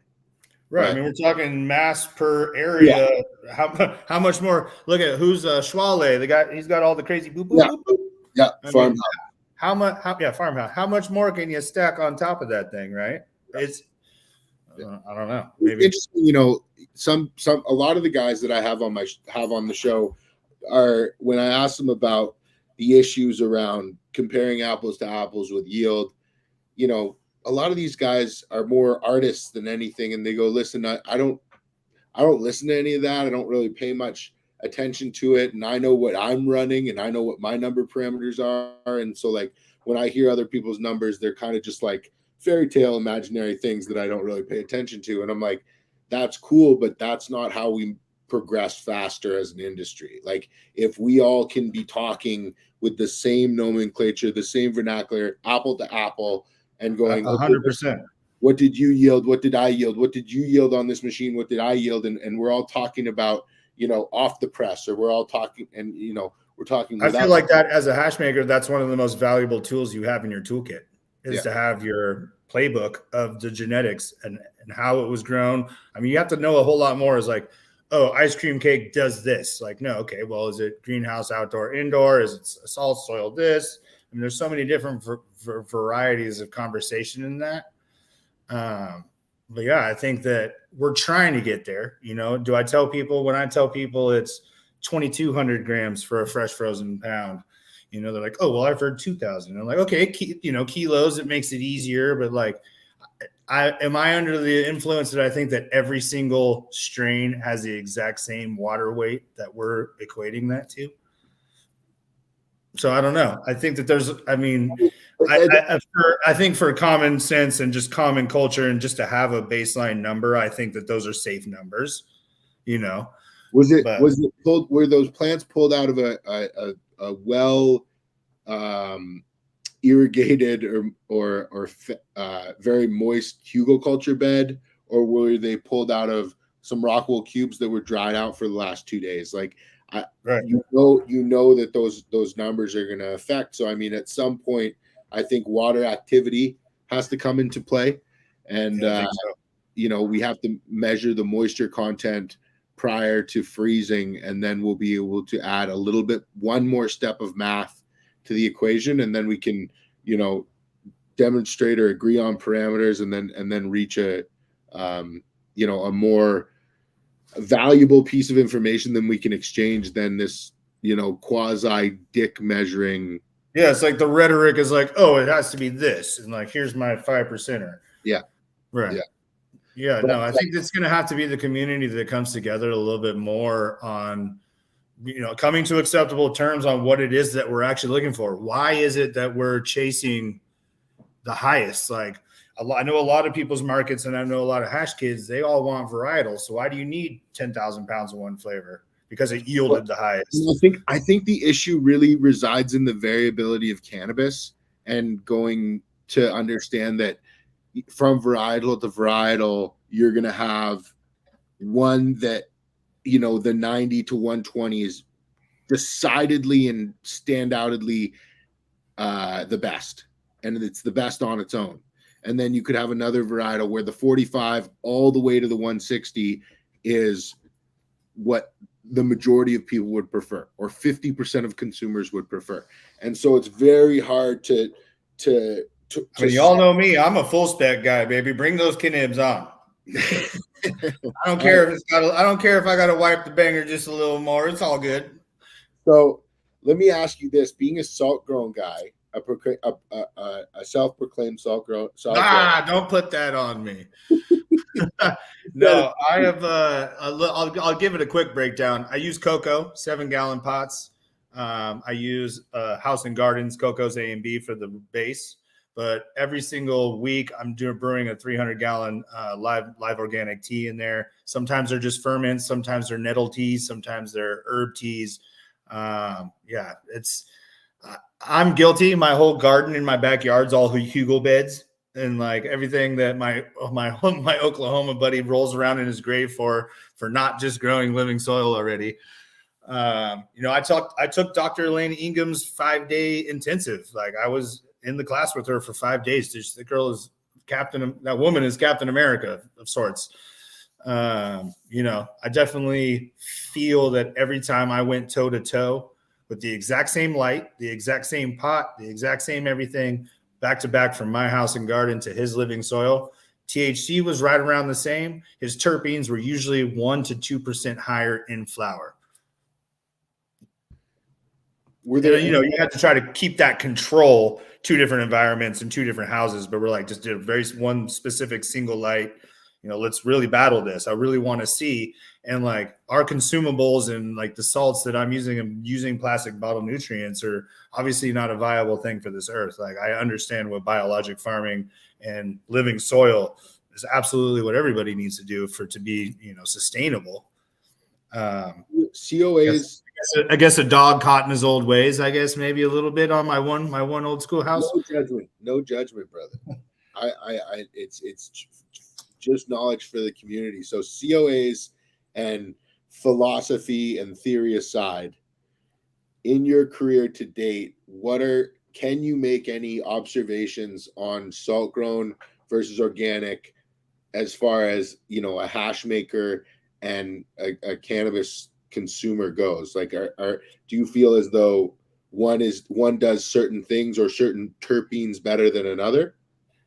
I have a conflicted demon on both sides of my shoulders, because at the end of the day, on a molecular level, what is it that makes that trichome? It doesn't matter if it was fed with muddy organic water or salt water. What it's actually transpiring into is on an elemental scale. It's not what input made it. It is what it is.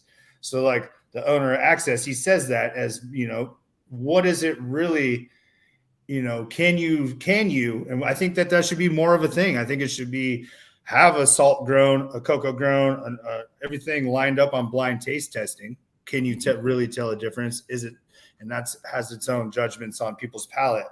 But on a molecular level and on a scientific level, what is the difference between a trichome head that was grown with salts or was grown organically? Is there any? I'm not sure. I don't know about molecular. I think the theory behind the organically grown is that there's more down at that root zone to create opportunity for the plant to create more offerings. And I think, when we focus on COAs and terpenes that are present, we have to remember that we're only testing for the terpenes that the lab has standards for, and that we have to just understand from just simple familiarization with these plants that you could take 3 cultivars with the same 3 dominant terpenes in the same order, and they're vastly different. And that has to be from the major effect that the minor presence of those minor terpenes, esters, flavonoids, and different compounds have on the magnification of certain aspects of these major terpenes. So I think that there's a lot more to unpack there, and we're going to look back in 10 years and be like, man, like we were trying to read a map with we're only looking at 30 of them. We're looking through how many terpenes are out there? Yeah, absolutely. I think so talk to me a little bit about so with the breeding project, is the plan now to cross a number of sort of hype cuts into this longer flowering varietal, or what are your thoughts? No, I'm not interested in any hype cut on this thing whatsoever. I want to get some heirlooms on it. I want to get some staples on it, and I want to get some rare terps on it. And I think that especially what Taylor's provided us and what it gave me in seed form, and trusting some well-known breeders that appreciate the work that I've put into it. It is a true F5, and I have Mary stemmed it. This thing rips, this isn't an F1 toss and cross. This is a two-year passion project of my life that I didn't make not a dime on for a long time. Yeah. And I've only given it to about 5 people, and everybody has reported back nothing but good, besides it's just a long strain. Yeah. And I've seen that because of the Kim heavy father, that after 3 or 4 weeks, the flower starts yellowing like most Kim strains. Yeah. So maybe get something with color on it. Yeah. I don't know. Let's have some fun with it. This is kind of my open 2023 to the world.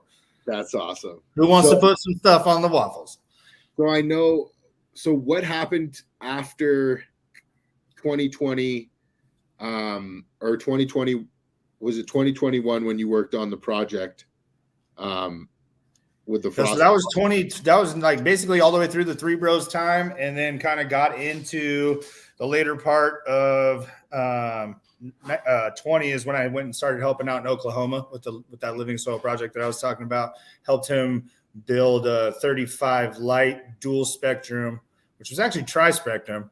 We had thousands and 630s, but the 630s I had both different spectrums in. So we had 3 different colors of light, all in living soil beds on the HD grow boxes. So that was kind of like my first, how do I take my hydro mind and put it into living soil? And we kind of collabed, and he was like, look, let's do it this way. So that was kind of like. Is that what you took Elaine's class for? Sorry to interrupt. No, you're not. No, that was a stern look from Matt being like, hey, her intensive's coming up. You should take that class. And he flew out, and he came and sat with me. He knows her very well. He's converted 5,000 plus acres of wine land in Napa, Sonoma. He is my soil nerd guru. But he's biologics and biodynamics. So some of those butt heads with Dr. Elaine on anaerobic or aerobic. So that's a whole nother topic. But yeah, I think that, ultimately I shop for, or if I can't provide for myself and my family, I shop for organically produced this, that, and the other. Yeah. Am I going to sit here and talk shit to Athena? No. Do your thing, boys. If that's what you're going for, then go get it. But if there's always going to be a mindset of which way am I going to go with anything in life? And I think it's just a decision of, it's going to take more understanding of what's going on the mother nature cycle of how everything's breaking down and keeping your soil alive and doing soil samples and really being attuned to why you're doing this. Yeah. Where I feel like some people are in a mindset of just rinse, wash, repeat. Yeah. How did you design the living soil indoor cultivation? Was that in beds? Yeah. So the HD grow box, they're really beefy gusseted metal trays. He's up out of Northern Washington, Seatown Gabriel, a lot of Tree Hawk Farms, a lot of them are really nice, beefy 4x8. And then we use the grassroots 4x8 bed, and then built in all of the layers of the soil from there. I think he's on cycle number 9 or 10, I want to say. Right now. Always does cover crops, is pulling foods and yummy things out of it. He's expanded into some light depth greenhouses and A couple of Smitties, one small team show. I won't call him a one-man show. He's got a great team over there. But if any of you guys in Oklahoma, like if you want to see what Living Soil is really all about, go see Matt, Wild Natives, for sure. That's very cool. So at what point did you hook up with Access Rosin? So that was when I was working at Three Bros. So that was pandemic beginning. I had seen him kind of pop around, Spencer. I'd seen him pop around, and I was like, so I was very, Sasquatch, and like there was a peer pressure sitting there. I didn't really mess with it much. I was kind of just in my ways, but I was getting to a point where I was like, I saw the 4-way press, and I saw, I was like, wow, look at this thing. Like, what's this thing all about? And I hit him up on Instagram, and I said, hey man, I was just like, I'm time tested hash maker. I would love to see your equipment in play. What's good on a demo? He was up in Santa Cruz from LA within 24 hours. He saw me and he was like, Eli wants to do this. Okay. Cause he had kind of gotten the dodgy dance around from some people in the industry. We don't even go around that. And it was just kind of came in late. Everybody kind of was like, oh, I do this already. Like, why do I need this? And so I was like, hey, bring that over here. Let's check it out. What you got? It showed up super professional. Had the 4-way press. It was the early model, so it doesn't have what you guys see currently where you can put the Magnum jar. You could put a little Ego Clash, a little bit bigger jar underneath the first one. Same concept.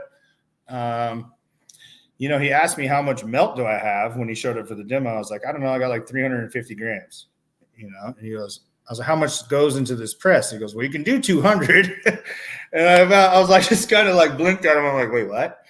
And he goes, I was like, okay. And I was like, for me, it was kind of a challenge for me, for him. It was, I'm asking you to show me your machinery. I'm a master on my machinery. What does this have to bring to the table here? And, he talked a lot about the automation program that he was developing at the time. And we decided to go with the hand pump on it. That big old machine, we hand pumped it. And I said, look, I'm going to sit down with my equipment, the Sasquatch, and I want you to see how I press. And it's because I'm not scared of pressure. I end at 7,500 pounds per square inch. I do it slowly and I do it right. But as I was taught, with a little bit warmer of a presser at, over 200, you got to move safe and efficiently. So he watched me do that, and he's like, all right. He's like, I think I see what you're trying to accomplish here. It was Garanimals, finest tissue culture Garanimals. It had done almost 8% at Three Bros on the wash from the wash to melt, and it went like 9 spins. That was the craziest wash I think I've ever done. And we loaded, what did we do? We did 30 gram pouches. I don't remember the exact weight. I think we either did 30 or 44 times 4, but we got 92% return the first press that we did on this thing. Just the pouch all 4 pouches were just empty.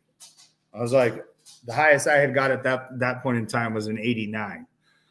And so we did the math, and I was just sitting there like, whoa. And I was like, it's like, well, you want to do another one? I was like, well, that's all I got. So it was a genuine first good meeting. It was like really seeing, I was like, wow, this is made. And it, as you guys have seen on my page, Access's page, everybody that's pressed with us, it is creating a very different consistency right off the press. And that's what changed I was like, why is this crystallining so hard? Why is it separating and crashing with this direct flow? So that's kind of just what was in my head for the first year. Kind of moved on. I wasn't ready for the machine at the time. I just really wanted to see it and really meet him and kind of be like, hey man, I'm a real hash maker. I'm glad you came, because he had been dicked around. And so yeah, it wasn't until last year is when I actually purchased the machine. I took on a large contract with that guava gelato. All you guys see me, guava gelato coming out of my ears.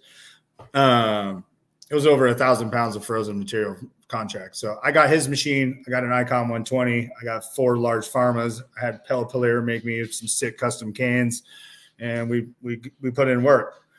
I was able to, by the time harvest happened to the time Masters of Rosin happened, was able to do 42-ish pounds of rosin in like 2.5 months. And that was me and my lab partner, Grace, just kind of 6 hours at a time here and there, just filling jars. This thing's just so efficient. So, it really turned into like, okay, I saw the demo. Now I went full flex on this thing. And like you guys can see it on my ET Farms page. I did everything from fresh press to the wildest wet cold cure I've ever seen in my life.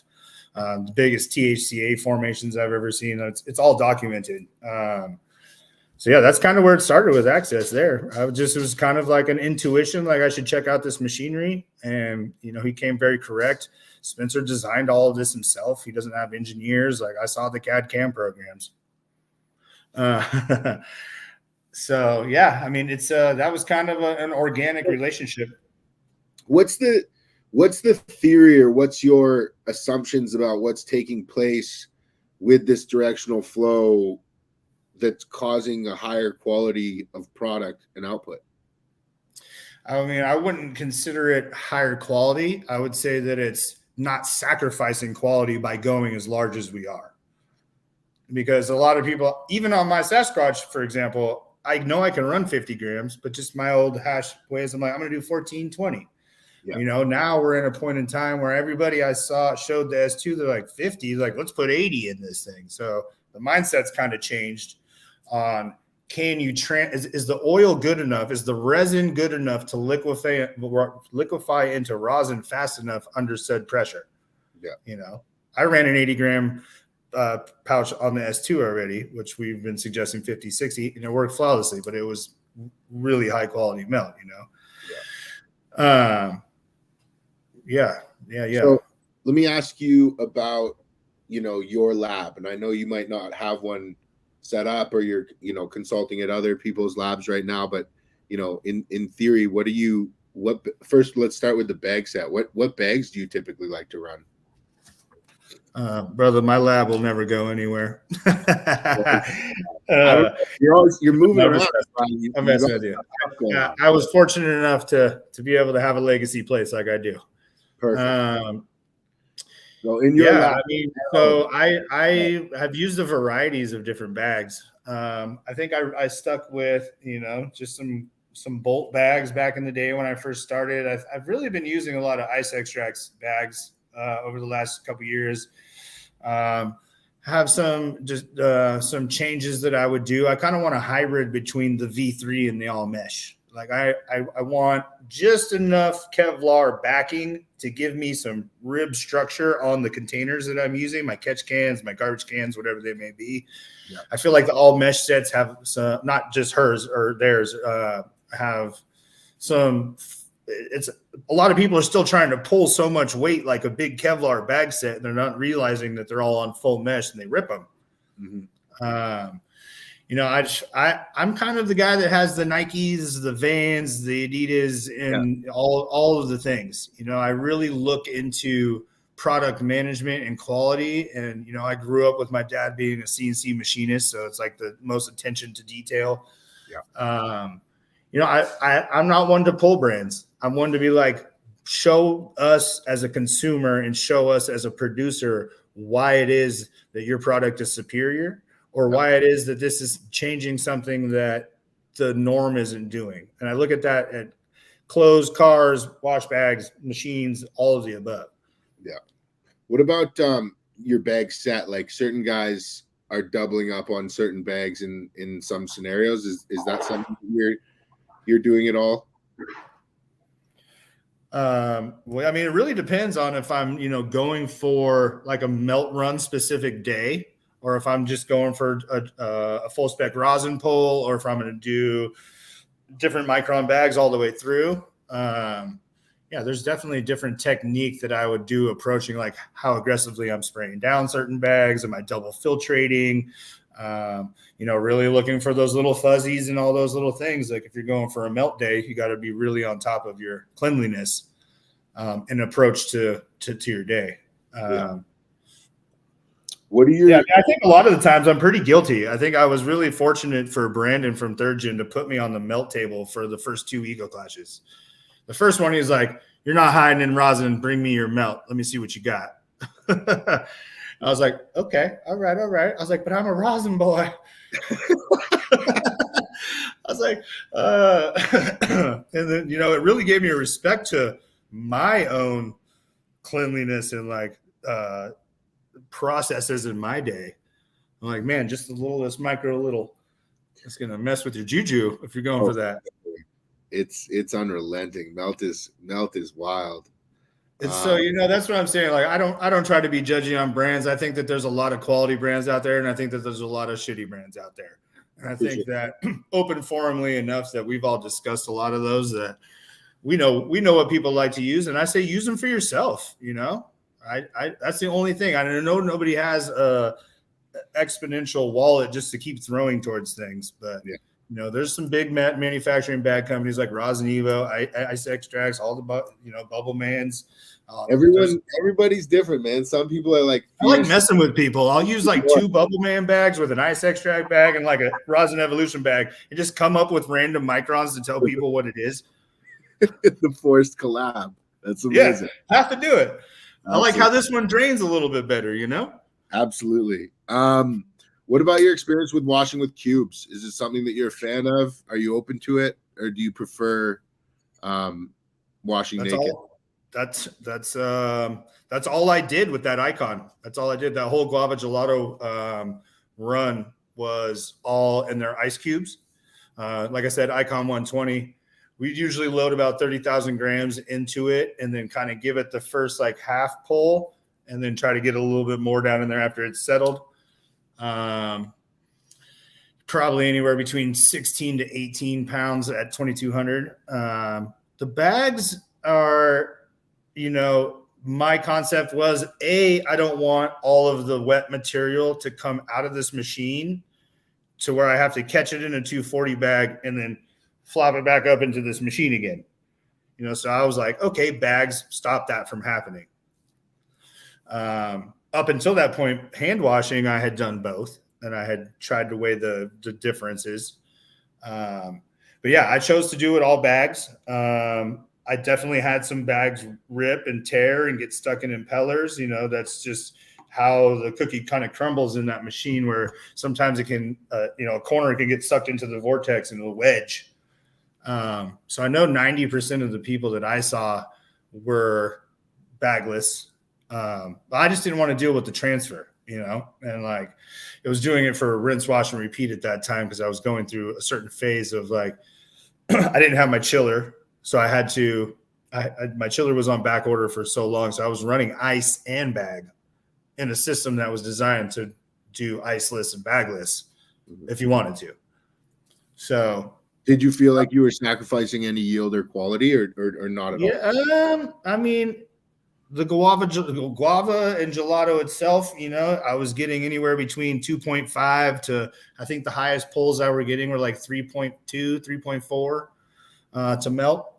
So I knew it wasn't a huge yielder in the main place. I mean, for Oregon sun grown, beautifully, living soil out in the sun out here, it's beautiful material that went into it.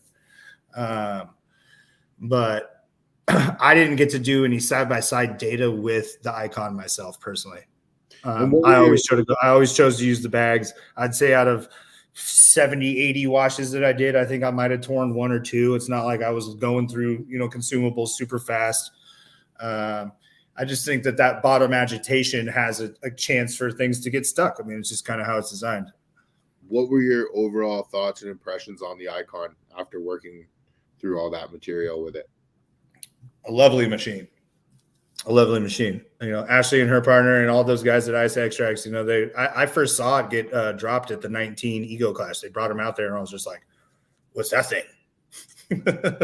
So was everybody else. It's a beautifully crafted piece of machinery for sure. Yeah, I have nothing bad to say about it. Like I've heard others comment on, really enjoying the variability in the controls and the ramp speeds and Yeah, absolutely. Like I think, and now that I'm with Access, I'm not trying to sound, business-like at all. This is just my experiences. There's just the 2 different types of motors. The high frequency motor that's revving up and turning down is really awesome on the icons and the Ospreys, to where you can create a vortex and like have it kind of do its thing and then kind of come on back down, and you can go however you want speed wise within that, right? Yeah. super cool and variable on all numbers. Their touchscreen basis is really nice. I think the only difference in what the Access on motor wise is a servo based motor. So instead of having to create torque and RPMs to spin the water, it's literally on a servo that's electronically controlled by every 1/16 of an inch. So you can go me, or you can go 5 different rotation. It's all customizable, but you're not having to create a vortex to move things around. Your paddle is what's moving.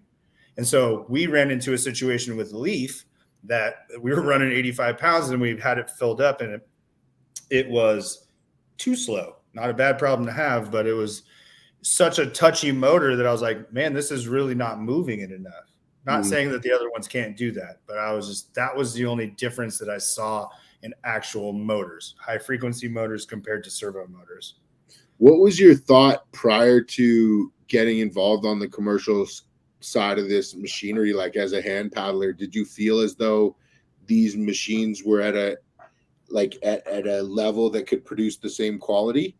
And were you surprised coming into it, or did you know that's a great question, man, because that was something like, hand wash or die, spin number 1 only 90 like people get so specific on what they want. I'm like, bro, I'm mixing wash 1 through 4, and like you're getting all the specs. Like, smoke that shit. No, sometimes, but no, I threw my 90 bag in there. I threw the Ice Extracts 90 in there off that Icon. I was like, first pull, we had 30 something pounds of hash in there, or material in there. Sorry. Pulled the first 90, pulled the melt, smoked it, was absolutely 6-star. Pressed it, and I took top 20 out of top 40 at Masters of Resin with it last year, or the beginning of this year. Oregon field grown guava gelato. Wow, that's awesome. 90U. It was 119 to 90. Because like I hate single spec people. I love you guys, but it's always what bags on top of it is what we're talking about here, people. Absolutely. So no, yeah. I mean, and now I've seen it time and time again that like automation and scalability to anything, my back hurts. You know how long I had that paddle in my hand? A long time. So, and especially with the Bruteless 65, like I was literally like big hand stirring, right? So I'm like, can automation and machinery keep this mojo going and not just, right? Yeah. I think that's kind of why all of us, strayed away from the OG like Bubble Magics, unless you put a speed controller on it. It just beats the crap out of your material and makes green hash. So, I've seen all of these companies make a very quality product and be able to make good rosin. My goal, can you still make good melt on these things? That's the ultimate judge to me. And so I implore any of these companies, like, what's up? Let's make a 6-star melt competition with your automated machines. That's awesome. I'm into that. So what are your thoughts on top agitation versus bottom agitation, having so much experience on different machines offering both? I'm going to have to say now, being exposed to top, it's got to be top. There's no mechanical bindery happening in the bottom. Yeah. That's it. That's really, and like, that's not because of anything or other. If you just look at it, like there's, the top agitation is allowing, when you're spinning the vortex down, to circulate down instead of pushing up and propulsing back around again. I feel like I'm no helicopter pilot, but I would love to see somebody that understands the jetty and the propulsion, like to really look at what cyclones we're creating. What's pulling it off? Does it need to be a little swish, or does it need to be like a stir? Well, I mean, that's a question I have for you. Like in your mind, what are you thinking from Frenchie and like MTS and a number of others who are in this school of thought that the rotation and the vortex and the pressure created from that vortex is what is creating the separation, versus others who are saying that transition and shift is really what's assisting in that separation. Like, what are your thoughts? Well, I'm gonna just pull a Bay Area answer. I'm in between a thistle dance and a Roomba. So you can see me gigging, and you can see me twerking, and you can see me dancing. But what's my water doing? It's doing la rumba. That's all I'm giving you. Yeah, that's all I'm giving you. All right. Don't splash water everywhere. Maybe is the only thing I have to offer.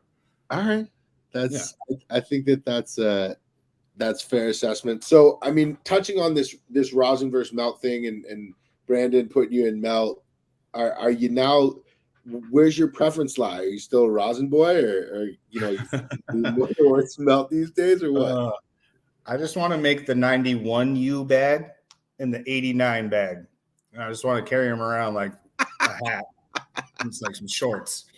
No, it really, like I said, Brandon throwing me on the melt table really made me like clean up my act.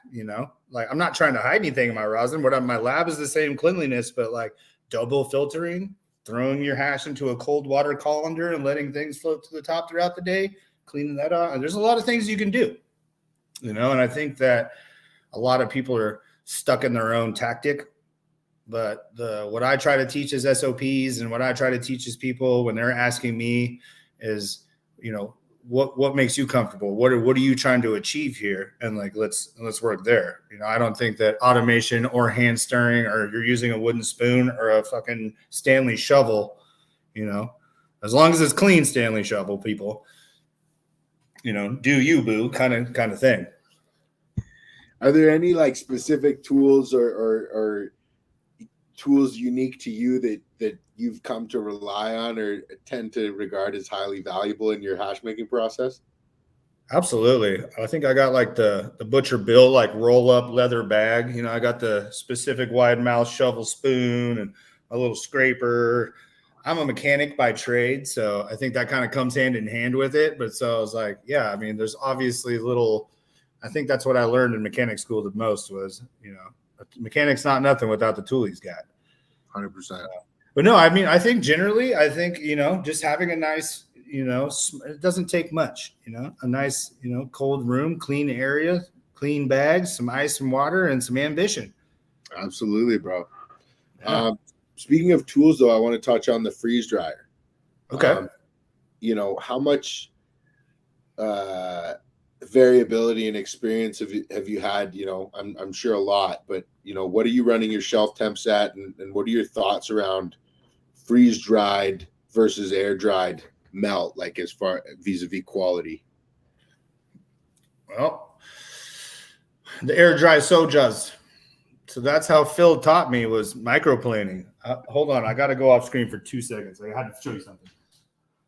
No worries, bro. Air dried sojas. Yeah, shout out to the homie Air Dried or Bust. That guy, he's doing some good work. He gifted me a gram of Ego. Oh, did you? Oh, nice. Yeah. So did you see that we pressed his double verde and that purple haze on the black Afghan at the Gasman's show? No. Oh, yeah. He came through. So look, this is for all to reminisce. It's actually a brand, people. It's not just what we're doing. Oh, micro playing that stuff. So I mean, hey man, I learned before to answer your question. I learned before freeze dryers. Obviously freeze dryers are out there. Came from the cheesecloth in, pushing down bubble days. Do you feel that there's a quality that can be achieved in freeze dry or in air drying that cannot be achieved in freeze drying? I feel like I'm sitting on a dagger right now answering that question. Pass. I'm not trying to put anything. No pass. No, I like it. I like thinking about it. I feel like pulling something under vacuum at negative temperatures is definitely changing the structure of what's in this machine. I definitely know that people say put cold traps on your freeze dryers and look at how many terps you're getting pulled out of there. Look at the hydrosol water coming out of your freeze dryer. So I always say, and when I'm consulting people, if you have an area where you can keep 50 degrees in dark and have some nice aeration and airflow, air dry.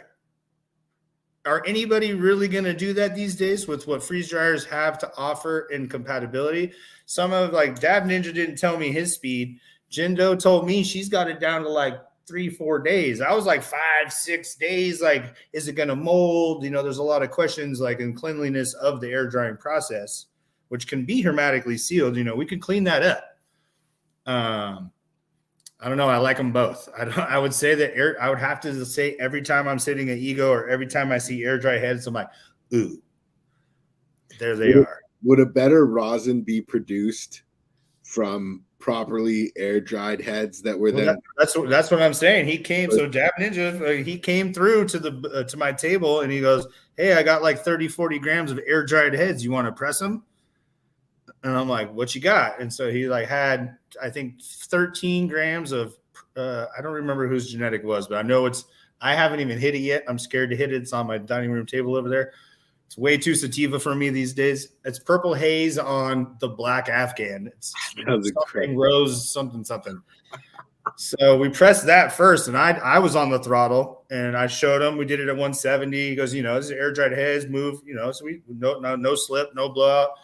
Had some really nice rosin come out. And then he's like, oh, wait, I have like 30 grams of HBK's double chili verde. I have a jar of it over here. He left me with the jar of it. But we did that on a 42-gram press. And he just was greasing the puddle all together as it was coming off the pouch. It's beautiful. I think we both have footage of it. Ooh, but I haven't been able – nobody's air drying enough to have that competition. Same strain. Same grow, same wash, air dry one, because that would have to be what the variable is, right? It has to be all the way up until the point of the drying process. Yeah. Well, are we going to get to a point where, that's what competition grade resin is versus resin for the masses? It'd just be very interesting. What's your answer, Jameson? I don't air dry or bust? No. Like I air dried on directly on cardboard for the first 3 or 4 times I air dried, and then I figured out the wax paper. There was supposed to be paper between the cardboard, buddy. And I was just not like, I'm not a dainty microplany. I got big knuckles. Yeah. So so I wasn't long for the micro planing or this, and the sieving was tough for me too. So I didn't have a lot of experience with air drying. I didn't have a lot of experience, a deep amount of experience until the freeze dryer came along. So it was just interesting. And I always realized, like, I would smell and taste that freeze dryer water. Like, it was just so interesting to me. And I'm just like, I'm definitely. Wait, you would drink the water coming out of the freezer? But I would I tasted it more than once. Like, I tasted that shit for sure. Hey, it definitely crossed my mind a couple of times. I'm drinking wash water, but I'm like, I don't know.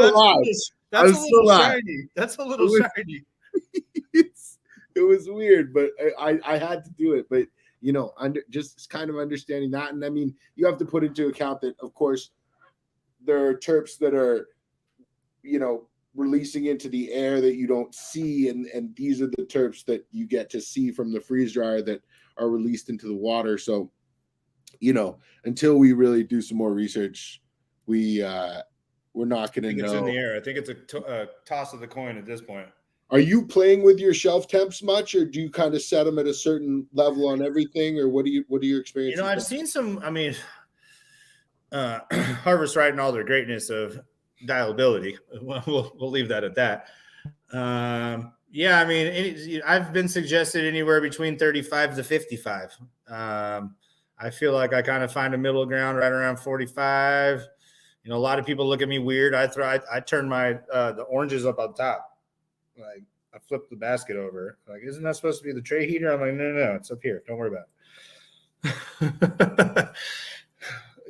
But I also, this is free game this is a free game Wednesday. I take as soon as everything's frozen, full tray, I'll pull that slab off there, flip it, get it off the parchment paper, sit it back on the tray, put another piece of parchment paper over it, and smack it with backside of my spoon and break my ice water hash once it's frozen into a bunch of little pieces, little Thor smash all the way down.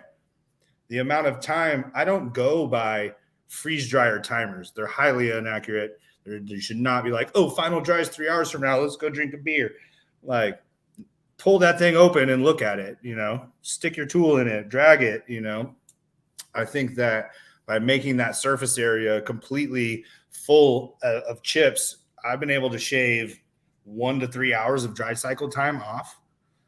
So, I mean, especially when you're needing to maximize space and really fill those trays up deep, because, a medium will hold about 100 grams full, as long as you got that water hash ratio together, where a large pharma might be do 150-ish plus. I think that if you're going to use the freeze dried game, it's about maximizing space and time of the machine running itself. But if you think about it that way, how much shelf, cardboard and bookshelf space do you need to dry sieve the same amount that would fit into that freeze dryer? So much. Right. Yeah, because you just have to salt and pepper it across this parchment, So I think that there's balance to it. I think on a smaller craft hand, either hand or automated wash scale, I think if you can pull off air dry, I think that you should at least learn how to, as we'll go back to it. Yeah. Microplane. Watch your knuckles, though. Nobody wants blood and knuckle in their hash. Absolutely. Right? I want to. I got some on my knuckles. I won't lie. They're there. I do too. I want to ask you about Fresh Press. What are your thoughts on it? Fresh Press. I think Fresh Press is the beginning of the Bible. I don't know what chapter or what verse that may be, but it's like basically the ultimate look into what resin you have sitting there. I like coming off my press. You guys have seen me use just the backside of my palm when I'm getting done waterfalling. I'll pull it and I'll just make a shatter slab essentially out of it. Just disperse the heat out of it, try to cool it down as fast as possible, and just make a little sheet out of it. Fruit roll up, for lack of better words. I'll take that and I'll pull it up and I'll look in through my lights. And I'll be like, do I have any duff in here? Do I have any particulate in here? Where is there a cloudiness trail happening of where THCA hadn't melted all the way in with the terpenes? Like, what's locked in where, and how clean is this rosin at this point? And like, that is kind of the ultimate, like, I mean, for lack of a better words, a window into your soul right there. You're really getting to see it from that point. Other than it's beautiful to look at, and I feel like it's a really good tool to see how the cleanliness of your rosin is. I feel like smoking it, the terpenes are trapped into a tempered glass type state. So your nasal test, you'll never like stick your nose to a jar of Fresh Press and be like, ooh. I mean, there's some out there, obviously. But I feel like as nature does its progress, whether it's cold cure, jamming, this, that, and the other, like the terpene profile becomes so much more pronounced beyond the Fresh Press stage. I think that I've had a lot of good tests on considering how much THCA to terpene content there was. Okay, how fast is this buttering? How fast is this greasing? Is it turning into just like a dry crumble? Is it turning into like a wet kind of, I can smash it around and kind of be cold cure eventually? Yeah, I think Fresh Press is, I think that's kind of the, put it on the table, be like, yeah, man, look at it. If you can get that bubble free, clear, like, it's like a pane of glass. Do you feel as though Fresh Press will be less popular in the California market in 3 years, or do you feel it will be the same level? I think that the desire for it will be the same. I think it's up to the distributor and the people that are holding on to it to respect what Fresh Press takes to keep it Fresh Press. I think a lot of people get saddened by the lack of caring for the product. It's sitting in a warm environment, or it gets cold then warm, or if they're opening it, all these things really, like, if you're really trying to maintain that glass and that look, like, it takes kind of a specific environment for it to Cold. kind of really. It's a lot. It's a cold chain, and it's a lot of pressure on the transportation of that cold chain. Like, one of my personal feelings, and it might not be right, is that if I give you a gram of fresh press that you then enjoy to take home, sit on your router, marble up, and then whip into a cold cure, Right. versus if I took a 4-ounce jar Right. of and properly cold cured that jar out over a week or so, and then whipped it and then served you that cold cure. My opinion is that that cold cure that I served you out of that mother jar is going to be a lot more terpy and louder than the 1 gram that you whipped up from fresh press. Yeah, I think that do you agree with that, or do you like? Absolutely, yeah. I think that just trying to do it in that small a form with that much air exposure. Yeah. I feel like if you're gonna try to keep it fresh press, let's keep it fresh press. If you want to throw some cure time onto it, let's go ahead and go down that. Don't, oh, this is starting to butter on me, let's try to whip this into something else. Yeah, I've experienced some incredible fresh press, but I feel as though those terps are hunted for fresh press. And I feel that those are even more rare, something that presents very well and is soft, supple, and even terpy to the nose on fresh press is very rare. And I mean, if you can get that, you should run with it. But I think 9 times out of 10, I'm taking cold cure, maybe 9.5. I would have to say, yeah, some type of time and release on it is more where I'm headed to. But man, I'm just telling you, there's something about just having a big old 1/4 pound sheet of fresh press in somebody's face. Just feel like, here, look at this. What are your thoughts on jams? Have you played a lot with heat post process? Yes, absolutely. I feel the Resin Baron day and they went to Jared's, I think, is when everybody was like, ooh, what's going on here? I didn't know any of those guys personally. I definitely had tried some of theirs. Every time I crashed for jam or for that consistency, I've messed my hash up. I have gone past that and have gone now into complete, decarb protocols and doing it for pod ready formulations. But I feel like every time I tried to pull it when that half bubble stage, then put it on the crash mat, it never really worked out for me. Like it was cool. Like it did its thing somewhat, but sometimes I would turn some very beautiful cold cured hash into a green pile of muck. And I'm not trying to scare people from doing jam tech, and it's been a little more, defined up until that point. No, I think that there needs the romanticism of like, oh, you can just add heat to this and it will get better. It needs to be smashed. Good luck with that. What is your opinion and experience on how many times you've found a jam that is the best representation of that cultivar?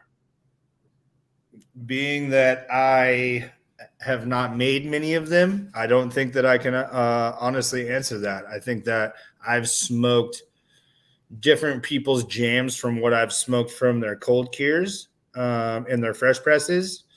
I feel kind of not two ways about it on my personal palate. I think that I don't know. I think that that's kind of like, do you like a New York or a ribeye?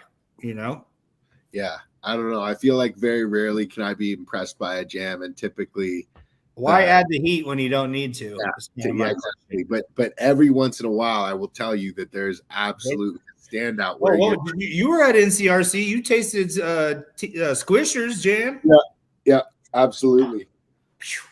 So, yeah, I think that knowing when to apply it and how to apply it to each unique cultivar is so important. But, I like to ask everybody that question because, some people don't even like to mess around with heat. Some people prefer to play with a lot of different heats and jams. And it's just hearing different makers' preferences around that. Like you said that you've gone full decarb, you're working a lot with carts, that's been something that's probably that is the fastest growing market segment in the California market, which is solventless carts. Like how how difficult have you found that process? Like, I know there's a lot of R&D that's involved in finding the right hardware and the right cultivars to do the right things. Absolutely. Yeah. I mean, I would have to agree that, I don't know, it's hard to put a percentage on it, but it's not every cultivar is going to decarb to a tasty pod formulation.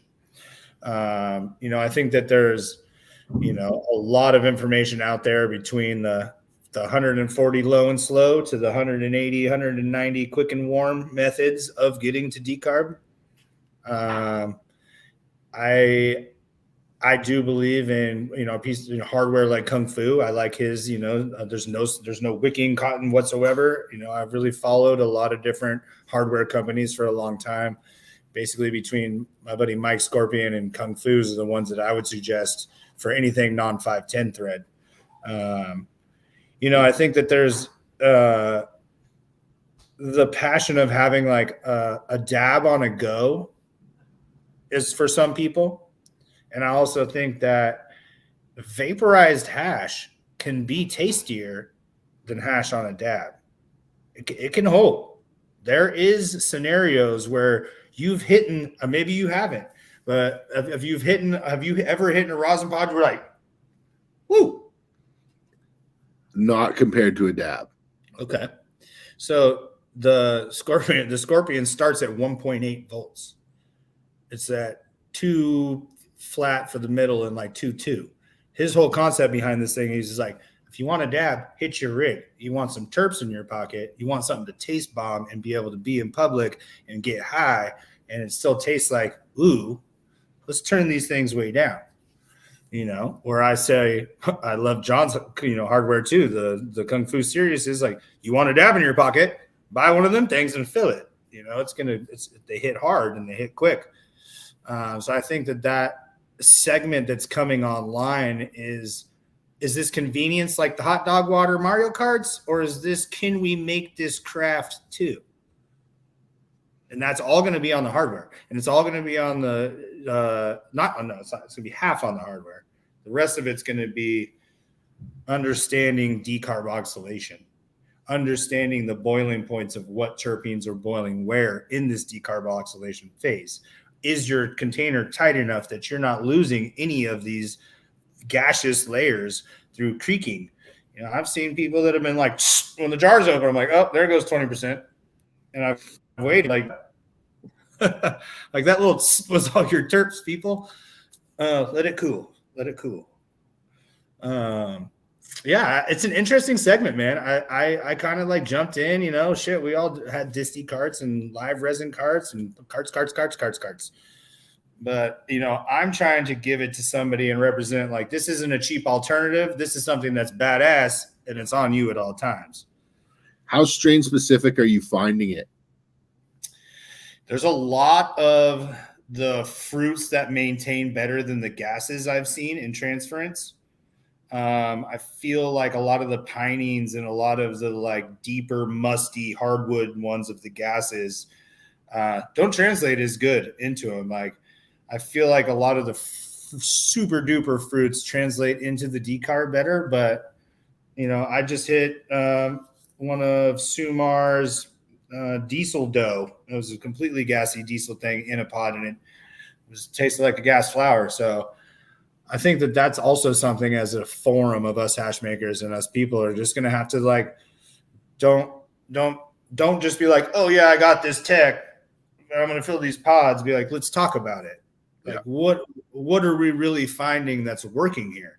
Because like, I feel like that's what's been such a driving force of me in the solventless world is that it was never about, fuck you, I have this tech, go figure it out. Like, I'm going to give you 60, 70% of it, and you're going to have to run with it is what kind of where we're at. Nobody wants to just, give away everything for free. But I feel like it's an ever evolving community that we're seeing especially within the solventless community that I've grown within the last 6-7 years of my life.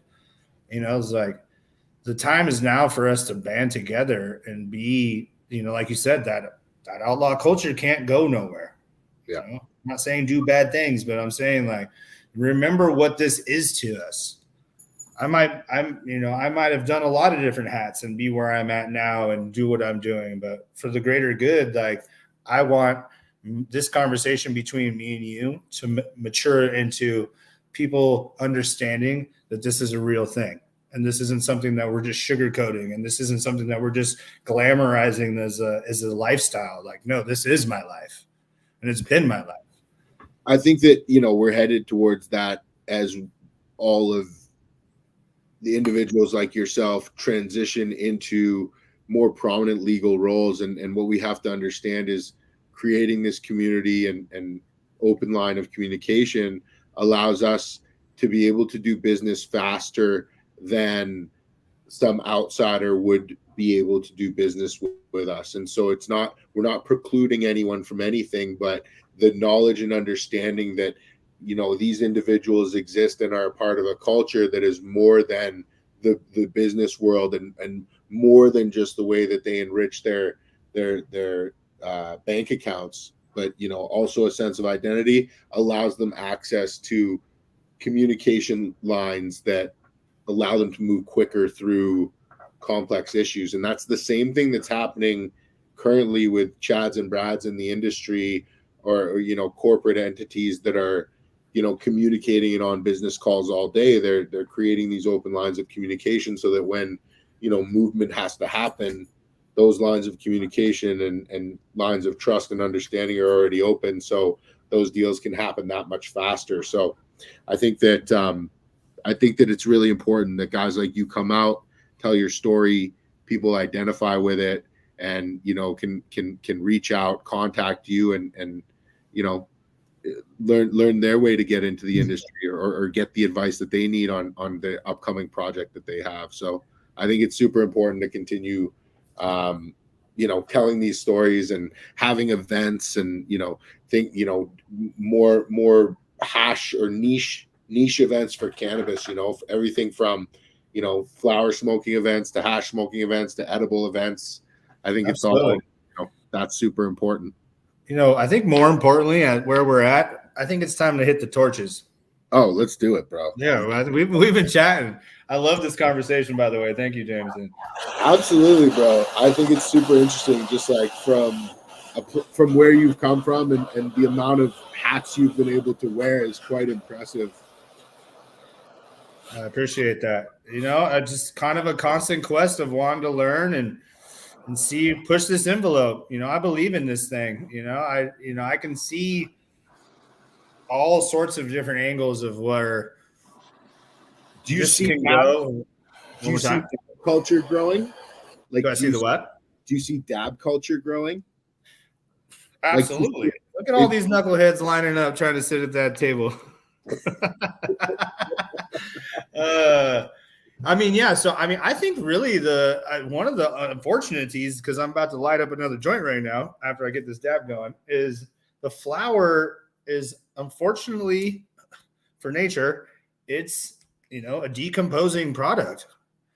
It's a plant-based product. It's a carbon-based product. And like pushing this narrative of, here, take 3,000 lights of canopy, take 10 acres, take 100 acres. Like, I don't care if, you know, the nitrogen seal way was like, they were trying to do that and they were realizing it was roasting terps. But I feel like what solventless, I mean, other extracts as well, but solventless, especially now, can offer is such a shelf stable product. Like, you can keep melt as long as your freezer turns on for, I mean, I've pressed melt a year later and it was fine. You know, and then rosin itself, especially in like decarb form, now you're turning it into the commodities based market of distillate. It can go in canine products, feline products, health and beauty products. It can get put into so many different spheres of SKUs and marketability, things that you can do with it. I was like, kind of why wouldn't you go solventless at this point?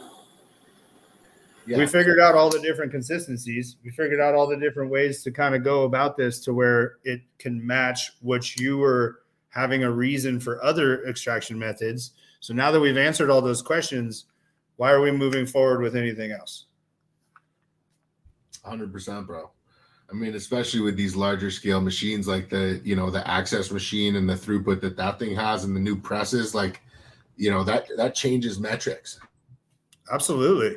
I had somebody be so pissed off at me today on Instagram, and they're like, California only needs 2 of those machines. That's 300,000 grams every 22 days. They're like, that's too much. I'm like, well, I just look at it this way. You're not looking at the bigger picture, but I didn't even go down that troll hole. But I mean, it's just, I'm not hating on any other extraction method. I will say that at BizCon, which was my first BizCon working for a commercial extraction equipment, all eyes were on us.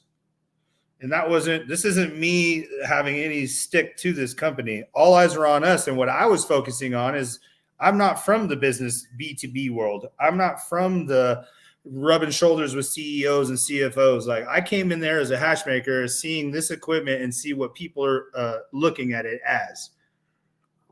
Well, I can tell you from having a open standpoint or viewpoint of the Canadian legal industry up here and a pretty good handle on the US industry down there, there's a life cycle point at which the large-scale corporate entities become extremely interested in solventless extraction. And it comes after they've set up and invested heavily in solvent-based extraction. 90% of the people that were coming here were like, we went that direction. We need to go this direction. This is scalable. Let's go here. And the idea of it on paper is extremely romantic. Like, solventless on paper at a steakhouse, shared amongst a bunch of white-collar individuals, is a romantic fucking story. Like, there's no, like, workplace hazard, and it's just ice and water. The C1D1 booth costs about as much as the West does. The whole setup is less than your C1D1 on your butane run. And so, I think that they get sold a bill of goods, but what happens is the access to proper material becomes kind of the Achilles heel of the industry, and until those farmers catch up. And I mean, that's not the issue in California, but it absolutely is the issue in Canada. It's a huge thing working with access, that I'm pushing a proponent of getting to the cultivation sites and talking about cultivating SOPs for, if you're really going to jump into this sphere, we need to talk about your approach of this farming, and we need to standardize it in such fashion. Yeah, no, it's definitely, a cycle that every market goes through. I feel as though there's a lot of but there's a lot of large scale failures that we've seen in Canada, and large scale upcoming failures of larger solventless companies who don't have the understanding, passion, and legacy behind them to know that, the most important relationships that they can forge with are the farmers. And if they have to suffer initially for the betterment and to solidify those farmers into their positions, and then make it up on the back end, like that's the way that they should be doing it, and entering into exclusive relationships and partnerships where they can support these guys, because that's what's going to differentiate them. Like, I want to know what your opinion is on genetics. Like, we're seeing a lot of, or in the last 10 years, 20 years, that, or in the last 10 years, I'd say 10, 20 years ago, cuts were harder to access and more tightly held. But in the last 10 years, probably the most tightly held, super elite cuts that are. Can we go back to it took me 4 months to get a $3,000 unrooted cut of OG? Exactly. But what I'm saying is that cut of OG was accessible. Now, do you feel as though we're going forward into a time where cuts and genetics will be shared as openly as they have been in the last 5 to 10 years? Or do you think that it's going to become more important to hold that unique genetic or unique phenotype expression to be able to build your brand around it? Or do you feel that that's not the key to building a brand? Man, I'm going to have to just go back to my root. The Rasta Akiru, sound guy for the Marleys. He taught me some crazy techniques in the day. Like, he's legacy Marley family sound guy. He goes, listen, bro, the only way for you to hold on to your genetic is to hand it out. Yeah. And he goes, you know what? And then, like, a lot of us instantly go to, well, if that competes for my market share, this, that, and the other, boop, bop, beep. He goes, look, the people that are going to do it right are going to do it right. The people that are going to do it wrong are going to do it wrong. It doesn't matter who has their hands on it. If you want to make sure that that thing stays around, hand that thing out. Has that been that way with my Frosted Waffles as of yet? No. But I feel like in the long run, it's up to the companies to keep if they want the exclusivity, make something else and move on, right? You know, how much is it? Like, not everybody has the patents to Ferraris, you know what I'm saying? So is there I don't know, it's kind of a give and take. Like, are you somebody really because you have a genetic, or is the genetic that you created what gave it to the community and for the medicine for the people? Like, Frosted Waffles doesn't define me. I'm happy that I made Frosted Waffles, and I think that it's a fucking great strain. But, like, am I going to just ride that on out that I'm the Frosted Waffles guy? No. So I think that it's kind of its own path for breeders. I don't know. It's kind of it kind of irritates me a little bit, like the Z stories and all the things. It's like, boys, let's get over it by now. It has to be that way. The lore has to be built, the branding, the marketing, the stories have to be told. Absolutely. I get it. You know, that they have to be inserted in there for, you know, and it's your decision whether you want to put you know, credence or value into them or not. But I think that at some point, you know, a brand gets built and then you're able to revise and plug in new things. But, you know, my concern is that we're headed to like a mass branding, large scale corporate entity, three large players similar to the potato chip section. You know, and so, I mean, I had a sad and long realization. I have it on my highlights of my Instagram stories. I don't put too many things there, but I have a lot of friends in the beer and wine industry. I have, especially in the beer side, and I had to bring up to light to the beer people in the room that in the early 1800s, there was a lot of breweries out there. Then 1850s and 60s started coming around, and the big three came about: Miller, Coors, and Budweiser, all their respective families. The big three took over and decimated the beer industry for 100 years. It was 1986 or 4. It was right in the mid to late 80s that Sierra Nevada out of Chico made a stand and made that pale ale. And now, 20 years past that, look at what the microbrew generation is. And I had to show people this is what happens when the big three take over. Nothing else matters. We know who those big umbrella corps are. We know who they are. We don't even need to say the names.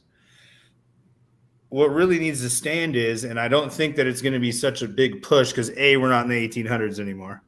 People want what they fucking want, and it's not like against some book that you can't have it. I think that, you know, it's up to, like you said, I don't want to call it outlaw culture anymore. I want to call it the people that actually care. I'm gonna look right in the camera about this medicine. 100%, man. I mean, it's where it came from, but it's not what it is and what it's formulating into. So I agree with what all my boys have said it multiple times, James. And like, sit back and watch it crash. Yeah, so it's already going. It's the tumble has already started, and I think it's these corporate entities that are going to have to deal with that. But, you know, look at what's become stale on the market. Like, I have friends that run dispensaries for multiple big brands all across everywhere, and I'm like, show me your best flower. I'm like, ooh. Why has this become the thing? Let's sell this year-old flower before we have to throw it away. Why has regulation and standards made it so difficult for you to get from cultivation to jarred to consumer? You know, Three Bros told me, you know, they were like, it's hard for us to even, they're having to white label their own flower because of how much taxes have gone on it. And they're a small company trying to compete with 3,000 light grow that backdoors 60% of their material anyways. Yeah. I mean, what path to what's the biggest challenge for the small cultivator in California right now? Like shelf space, path to market, access to I discount? would taxes and pay to play. Yeah. Bro, what's a type 6 type 7 we won't even talk about because that's solvent that's really expensive. But I mean, micro business licenses, and those are looking into the uppers of way into the hundreds of thousands. You're into the millions of dollars before you're even ready to roll. In California, we know it. It's pay to play. I'm born and raised here, and so I get that concept, but like it's just unfair. Like, what about me? Why haven't I got a license in California? Shit, I would love to give you guys some money and let me give 710 Labs a run for their money. Like, but it's just so unpractical because of how out of reach it's become for so many people because of that crushing corporate force that's being applied. All they care about is the bottom line. All they care about is whatever dividend gets you to their books being balanced. So is it, globally or confidently in North America, cannabis is not in a good place. What's your vision for California? Like, do you feel like this is the bottom, or do you feel as though it's got to get worse before it gets better? I don't know. What do you call rock bottom when you hit it, or does the rock fall on your head and you figure it out? Like, are you just gonna keep digging? Like, do you care not about everything that these numbers are saying? Like, I religion and politics are two things I don't like to talk about. But I mean, I don't know, man. I really hope that these times can prove that we need the mom and pops and the people that are showing it, man. I don't want to smoke everything else that everybody else has been smoking on, and like, why are you giving me something that's like just barely getting by? Like, have some pride and have some like culture into what you're doing. Like, I don't care what business you are. If you're going to make Coca-Cola, make it the best Coca-Cola I've ever drank in my life, every single can. Facts. Right? But excuse me for my rant there, but no, I mean, do you feel as though the market's going to get better, the prices are going to go up, or do you think that it's going to be another tough year coming up? Like, what's your outlook as somebody who said oversaturation is not going anywhere for 5 to 20 years? Yeah. I think and just under / over governed market. Yeah. I think that to look at year to year at this point, see what's in front of you, folks. Like, I don't know if the next Gelato Skittles runs is going to start fetching 10 bands anytime soon. Yeah. Yeah. And be smart with your investments, man. Learn, be educated. It's not always about just go, and just like trying to do the best thing that you can do. It's like, figure out what it is and that's where it's like the echelon system of like hierarchy in cannabis. It's like corporate, I got all this money, and it's like all the next people down are like, bro, we've been in this. Who are you guys? But they're like, oh, we have the money. And then there's the other people down here that are like trying to figure it out and trying to like become what these guys are, and we'll never get here. And it's just like shit rolls downhill, as they say in the military. But, like what I'm trying to help fill the sphere is like, look, you guys up here, all of this is what is keep making sure that this thing's going. Yeah. And like, let's look at this bigger picture here. And like, I'm using a screen as visualizations. I see you. I think that guys like, yourself are super key and crucial to helping things move forward and bridging gaps, because there's huge gaps in our industry between the visionaries and the guys who are commercializing this industry for profit. And that's something that needs to be addressed, because the visionaries and artists and creators and people who are really connected to the plant are the people that drove this industry to where it is, and will continue. And we need to make sure they continue to drive that. So I think it's super important, what you're doing with the number of your projects, with Axis, with all that. I think that, the value that you deliver is great, man. Hey man, I'm just calling it how I see it. I try to be real. My main mantra in life is you can't fake realness. And like as long as everybody stays real to what they're about and they're being true to themselves, that's all I can ask of them. So what are plans moving forward with ET Farms? Like, we're gonna take this ET Farms train over here to New York and go have a good time with you guys. Let's go. Let's go. I know. Can New Year's get here fast enough? I'm trying to get to New York. Oh man, it's 25 days away. I know. Well, we needed to de-thaw a little bit because my bags are still stuck in Colorado. I had to go buy another shaver today, dude. I was like, damn, I look like Patch Adams over here. The travel, the stuff that's been going on in the U.S. right now is brutal. It's all good. It's all good. So I mean, moving forward with ET, I've really given Spencer and Access a bit, my time. I'm their outside sales rep. I'm looking to, really show. We're not trying to reinvent the wheel, other than let's see this on a different scope. I have a lot of time on it. I'm willing to do anybody a free demo that's not really just, hey, come and press my melt. I think that the technology that Spencer has put into that big machine, the big rosin machine, is really, I mean, BVA themselves came up to the booth. They're like, how did Spencer get this thing to do 100-ton head to do +1, -1 PSI? I'm like, I don't know, but there's a big computer down in there and I'm going to find out. So, we have, it's something been fun and something been organic. I'm really glad that I got into, purchasing the equipment myself, getting in with him early, really showing him what us hash makers need. Cause he was kind of geared around flower rosin early, like lots of tons and lots of big things. And we've got this thing pretty dialed. And, everybody that doesn't need this commercial sphere, you see the groups that we hang around with. Like, I can't wait to get, you saw the S2, but not in action. Like now we have the dual acting pneumatic, like everybody it's funny because I thought everybody would be S3 automation. Yes. Like, ooh, this is the next best thing. But most of the culture that I've talked to within our ranks have been like, no, I want the hand pump. Yeah. I want my hand on the throttle. I want to feel and see what I'm doing, and I'm one with this motion.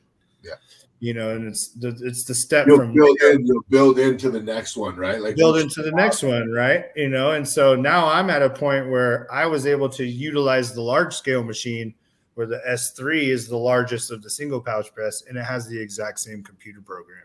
So we have all the exact same automation, plate clearances. It's all PID controlled. It's a beautiful piece of machinery. Cannot wait for people to check it out on melting of the heads. Yeah, no, Access Rosin is the official press, and we're going to have them on display as well as, in the video and having the makers working on them on the days leading up. So, and you guys see, this is me, and I'm going to have Spencer there. Like, please, let's come see us. Let's get some pressing done. I'm not trying to hide anything. These things are beautiful pieces of equipment. Bring your resin. Bring your resin. I keep telling everybody, this thing's like a backpack. I want to, as we kind of wrap up, I want to ask you. Yeah, no, absolutely. You're at Ego, you're at Emerald. In the last 3 months, what are some of the most impressive melts, rosin, or flour that you've seen? And shout out the makers who are behind them. Okay, all right. I mean, I got to give it to my boy Phoenix and Sumar, man. This guy just cleaned house on everybody this season.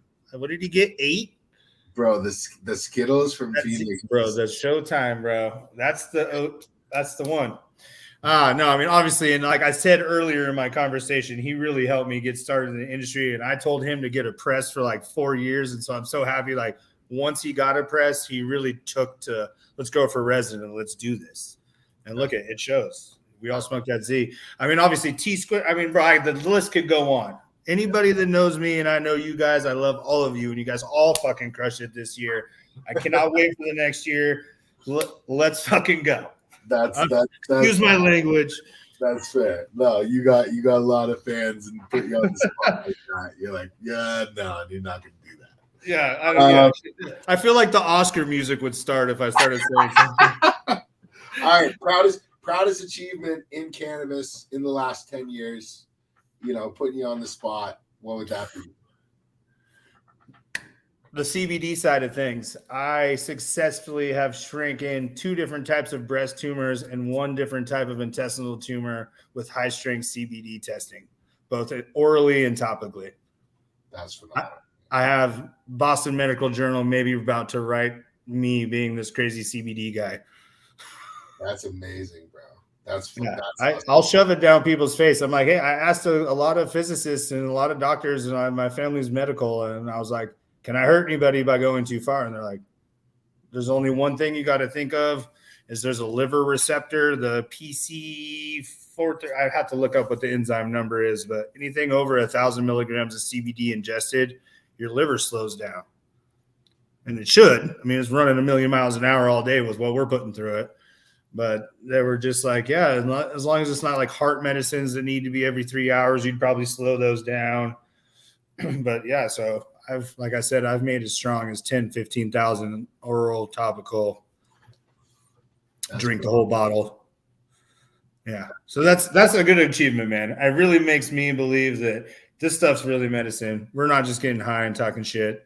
100%. I really respect everybody, this plant, this culture, and this earth more than anything I can ever explain. Absolutely, bro.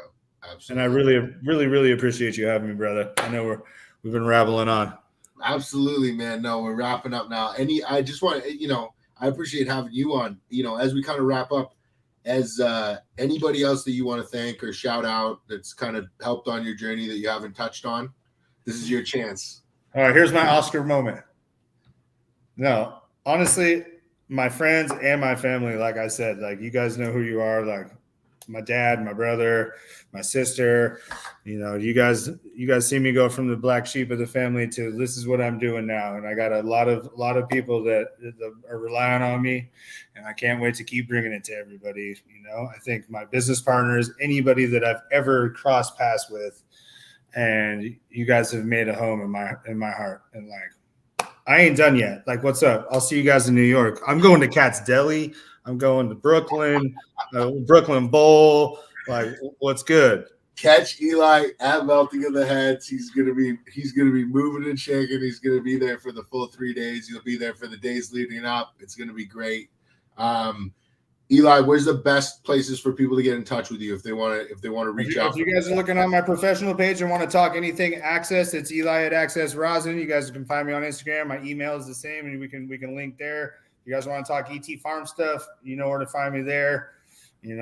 I'm here, folks. I love talking to you guys. You guys mean a lot to me. I want to thank, and at the very last one, I want to thank Adam and Hannah for linking us two together. Mission Hill. Yeah. I can't wait to see you guys on your own stomping grounds. We're going to go romp. Big shouts out to Mission Hill. Yeah. Melting of the Heads. We still got some tickets left. meltingoftheheads.com. Check it out. Appreciate everybody who hung in for the end. Don't forget to like and subscribe, and have a great night. Cheers, everybody. Have a good one, boys.